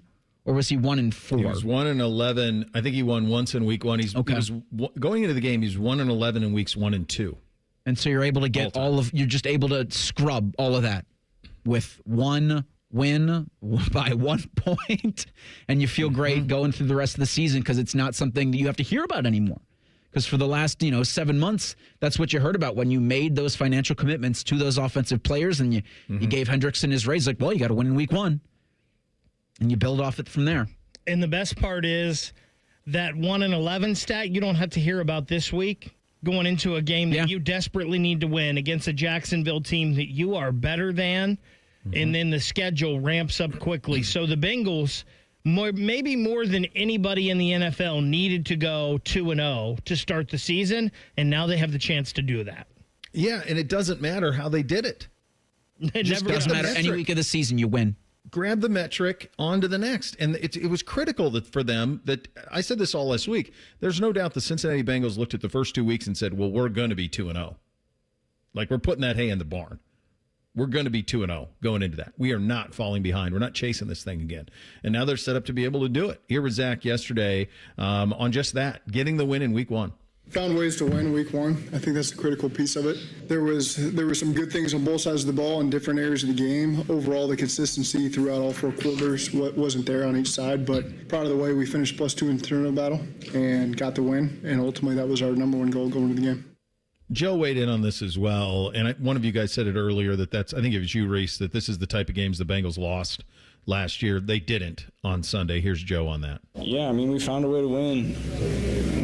Like somebody said earlier in the press conference, we didn't win any of these games last year, and so usually when you can win a game like this, that's a recipe for success, and it means you're going to be a good team if you can find a lot of different ways to win, and we did today. Now, I do think that there are some deficiencies that they have that you had hoped that were cleared up, and to me feel like, look, you don't have to play Miles every week. You don't. So that helps. But their inability to really produce anything in the second half offensively was alarming. I mean, for a team that fancies itself as a Super Bowl contender, to have negative 23 yards in the fourth quarter of an NFL game is pretty damn hard to wrap your head around. And some of that was just an inability to keep drives going at all. Here is Zach on the inability to sustain drives offensively. Well, it's third down. I mean, it's extremely simple.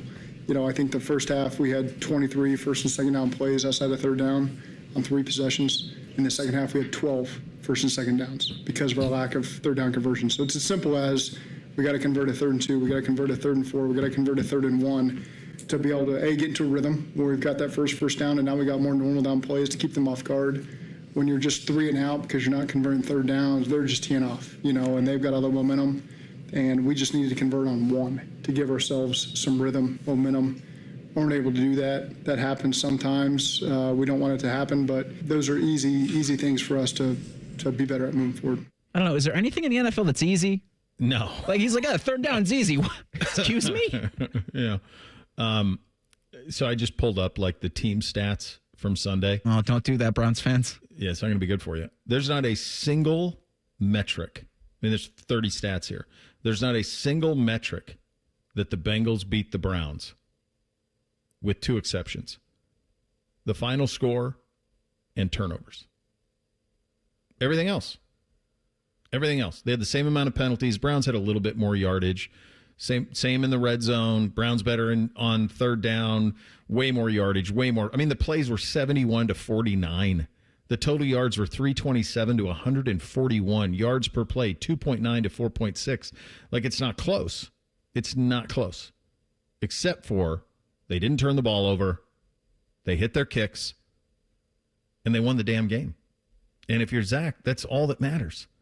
It's all that matters. Now, I do think this week, and we'll talk about it as we get closer to it, I do think this week is like, okay, let's get the offense on track now.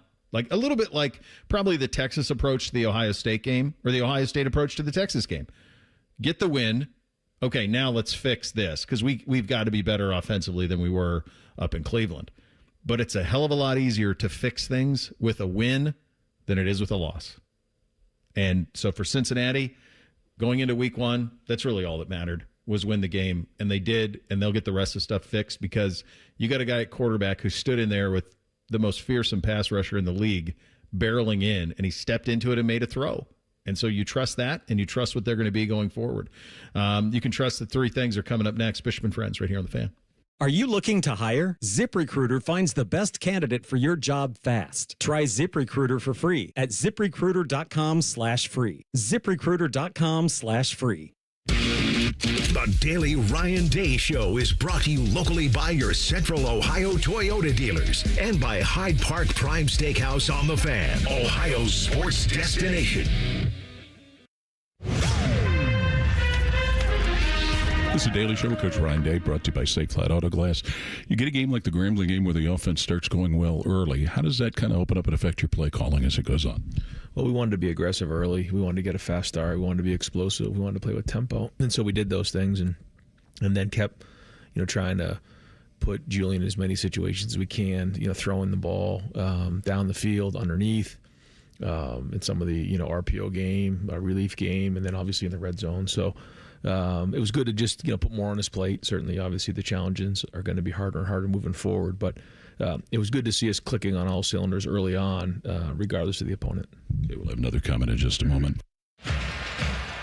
Hi, this is Paul Keels. This Buckeye season, don't let a broken windshield ruin your game plan. Safe Light Auto Glass makes it easy to get your windshield fixed with their mobile glass shops all over Central Ohio. They can come to you anywhere, giving Buckeye fans more time for game time. OH? Man, I love that. Schedule at SafeLight.com. Safe Light Auto Glass is a proud sponsor of Ohio State Athletics. Safe Light Repair, Safe Light Replace. Buckeye fans, choose chill. Coors Light is cold lagered, cold filtered, and cold packaged for a smoother finish. It's got that crisp, refreshing taste that makes those moments when you choose to rise above the noise and choose chill even better. Coors Light is a proud sponsor of Ohio State Athletics, so crack one open and take a sip. Coors Light, choose chill. Celebrate responsibly. 2025 Coors Brewing Company, Golden, Colorado, beer. At Ohio State, we are the never afraid to innovate teams, the agile, get it done teams, the achieve more together teams, and the improve people's lives teams. Together, we are the Ohio State University. Learn more about Ohio State at osu.edu/impact. This is the Ohio State Sports Network, presented by the Ohio State Wexner Medical Center, the team physicians for Ohio State Athletics. Coach, you mentioned Julian Sand, but how big was it to get both Lincoln Keenholz and Tavian St. Clair some live reps in a live game? Yeah, and I thought, Tavian, it was good to get him out here. He kind of just was getting his feet wet, but for Lincoln, I thought he performed well, graded out well, made some nice throws, moved well. Play with confidence, and so depth is critical, and that was one position that we knew going in we're going to have to build. All positions are that way, but the more we can get these guys in the game and see how they react in when real live bullets are flying, the better. Okay, this is the Ohio State Sports Network from Learfield. For over 37 years, Buckeye Nation has known Hyde Park Prime Steakhouse for serving the best steaks in the city. Our thick-cut, aged steaks are a staple in Columbus, with 3 locations in Upper Arlington, Dublin, and downtown. And just like the Buckeyes, we strive for excellence and an experience like no other. Hyde Park is proud to introduce the newly added wine room at our downtown Columbus location, where a new elegance in dining surrounds you, creating the ideal setting for any occasion or the perfect night out. Hyde Park is a proud sponsor of Ohio State Athletics. Go Bucks! Nobody has more all-wheel drive or electrified hybrid choices than Toyota, including the best-selling Camry. It's all hybrid all the time with available all-wheel drive. Now through September 30th, get 4.75 APR financing on any new 25 Camry or lease a Camry LE from just $279 a month for 36 months with $36.99 due at signing. With approved credit through TFS, tax, title, and license extra. Call 1-888-36-TOYOTA for details or go to Toyota.com. Toyota, let's go places. Call the folks at Buckeye, night or day. The water's standing in the tub. My toilets will not flush. The smell's getting bad in here. I need help in a rush. Clogged drain, no problem. It's 93 or free. I'll clear any drain or you don't pay with a 1-year guarantee. It's 93 or free. Guaranteed. Call 614-683-9911. Call the folks at Buckeye, night or day. Common Man here for Weed Man. I have the greenest lawn in the neighborhood every single year. And the reason why is water and Weed Man. Good news, I'm only selling you one of them. Fall is the perfect time to improve your lawn for next year. The work you do or don't do now is directly reflected next spring. If you want a beautiful spring lawn, it starts now, not next April. Now through the end of September, mention the promo code Common Man and get a free blanket weed control with the purchase of a full program. For a free quote, go to weedman.com. That's weedman.com. Bishop and Friends is sponsored by Diamond Seller, your true jeweler for over 75 years. The Fan, Ohio sports destination. Our top men are working on everything except this show. This is Bishop and Friends. Indeed it is. The Capital Florida Columbus High School football game of the week takes us to New Albany Fridays. The Eagles host the UA Golden Bears. Coverage starts at 6:30. The kick is at 7. After the game, it's Byers Subaru Dublin's Overtime with Bake and Lee. That's Friday nights. They're for high school football right here on The Fan. What do we have in the poll today, Reese? Daily Fan poll asks, of these 4 teams that lost in week 1, who do you have the most confidence will make the NFL playoffs? The Texans, the Jets, the Cowboys, the Falcons. Leading 35%, the Houston Texans. Of the 4 teams that lost in week 1, our respondents say the Texans they have the most faith in to make the postseason. It was Texans, Cowboys, Jets, and Falcons.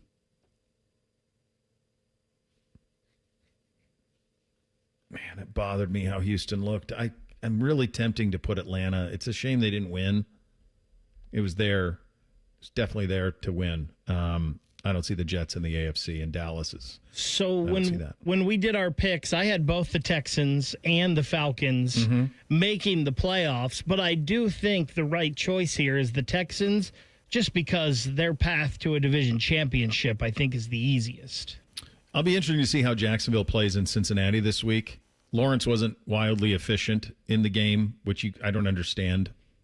He just missed Travis on a deep ball that would have made it look a lot different, but it did happen. So you just, at some point, I just wonder with Jacksonville. But yeah, I think those are the two. I mean, that's the right way to go. I mean, Dallas looked pretty good in the opener too. I mean, they moved it. You know, they didn't have a great second half, but they moved it. So that's a good one. It's a good job on the poll question there. All right, time for 3 things on a Tuesday. Hit it, guys. 1, 2, 1, 2, 3 things.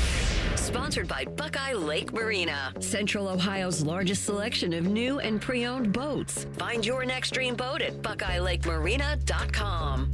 All right, number 1 for me, I saw yesterday in our business that PTI was extended for 3 more years. Now, I'm past the point of watching it every day, but every day that I was in local television, it was part of the routine.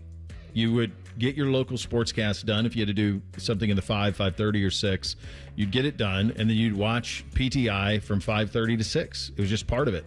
And it was so revolutionary at the time to find 2 guys who could have smart, sensible disagreements, sometimes agreements, but nothing felt like it was done for the purpose of disagreeing. And unfortunately, what it became is a model for everything that followed. And the one thing that was lost in all of that over the last 20 plus years was that the reason that Tony and Mike work is because they really like each other and are friends. And so that chemistry was there previous, and they were doing all that stuff at the Washington Post years ago. I've met them both individually, and they are exactly the way that they are on television. And I think the show is a tremendous accomplishment that it's run this long and that they've got 3 more years with those two guys. Probably my favorite studio sports talk show of all time. I mean, that block with Around the Horn leading in, or they lead into Around the Horn. That was every day after school. Yes. Yeah. First thing for me, this will be the first time in a long time that I'll be going to an Ohio State game as a fan. They play the Ohio University Bobcats Saturday night at 7 o'clock. At eReeserDude on X at 971BFS, I want to crash your tailgate. So if that's something you'd be interested in. Like, we already have plans Saturday, but I just want to see if there are any OU fans out there that would want to. And Baker, if you're going to be there, maybe we can get you to chug a beer before you go into Ohio Stadium to do your job. It doesn't sound like something I would do. Come on. Never. I swear to God, if Rufus tackles Brutus again, I'm coming for you. I'm calling the cops. First thing for me, a lot of people were talking about this yesterday. I heard AR and Maddie and the guys talking about it as well. This woman at the Phillies game who had the reaction to the guy taking her ball away. And I feel like I took a whole nother view on all of this. Shame on that dad, for one, acting like a gun went off when she came up to him and grabbed his arm. Like, just crazy. He looked like he was about to fall over. And then shame on him for taking the ball from the kid and giving it to the lady. Like, don't let her win in that situation. Get out of here. As a parent, I just tell you, buddy, first of all, he ends up winning because they get the bats and all of that. But as a parent, you can't have that escalate. People are unhinged right now, Bake.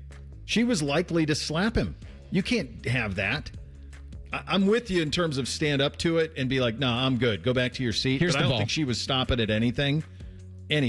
So when you have kids, like, what you have to do as a parent is like, all right, how can I de-escalate this as quickly possible? Because I don't want to do something I'm going to regret in front of my kid. She was out of her mind. Now, that being said, too, and I'll just make this my second since we're on this now, she doesn't need to be, like, hiding from people in public. Like, we don't have to string her up because she made a mistake at a baseball game and got caught. Like, she's had her penance. It's probably good. Let's all just move on. Kid ends up winning. The craziest thing I saw was the dad was apologizing to his son on, like, local TV. What are we doing? Can we be adults? Yeah, Can people be adults at one point? That'll be my second thing, too. It's one of those things that after the game, it was a Friday night game in Miami that 30 people attended, and you needed to not let it go into Saturday, and because of the viral moment by the crazy Phillies fan, and it doesn't need to go into Monday. Like, no, this needs to be done. Everybody is worse off for this being a continuation. Yeah. Speaking of not being adults, my buddy Jack sent me this. Apparently, there were 2 dudes on Chargers Twitter that were beefing about their houses, and then they met up and fought last night at 4:30 in the afternoon. Jack Mack CFB has some screenshots of some of this Twitter and people commenting on his, and supposedly the one guy took pictures of where the guy told him to come to, and then took pictures again saying, I'm here, I'm waiting till 4:45. Now, there are no pictures or video of the supposed altercation, but supposedly the 2 dudes duked it out and squashed the beef. Well, there's your win then. Arguing over houses on Twitter. Just idiots. Number 3 tonight, a little bit of sanity and a really cool thing. So in our town, when you are a member of the 8th grade football team, one of the things that you really look forward to in your 8th grade season is the Challenger game. So it's a game of our 8th grade team against a special needs team. And every year it provides the biggest smile you can get for everybody involved. And tonight NBC gets to play in that game. So I'm excited for him. And if you're not doing stuff like this, do it. It's a win for everybody. It's just a really cool thing. Yeah, it sounds like an awesome opportunity, be an awesome experience.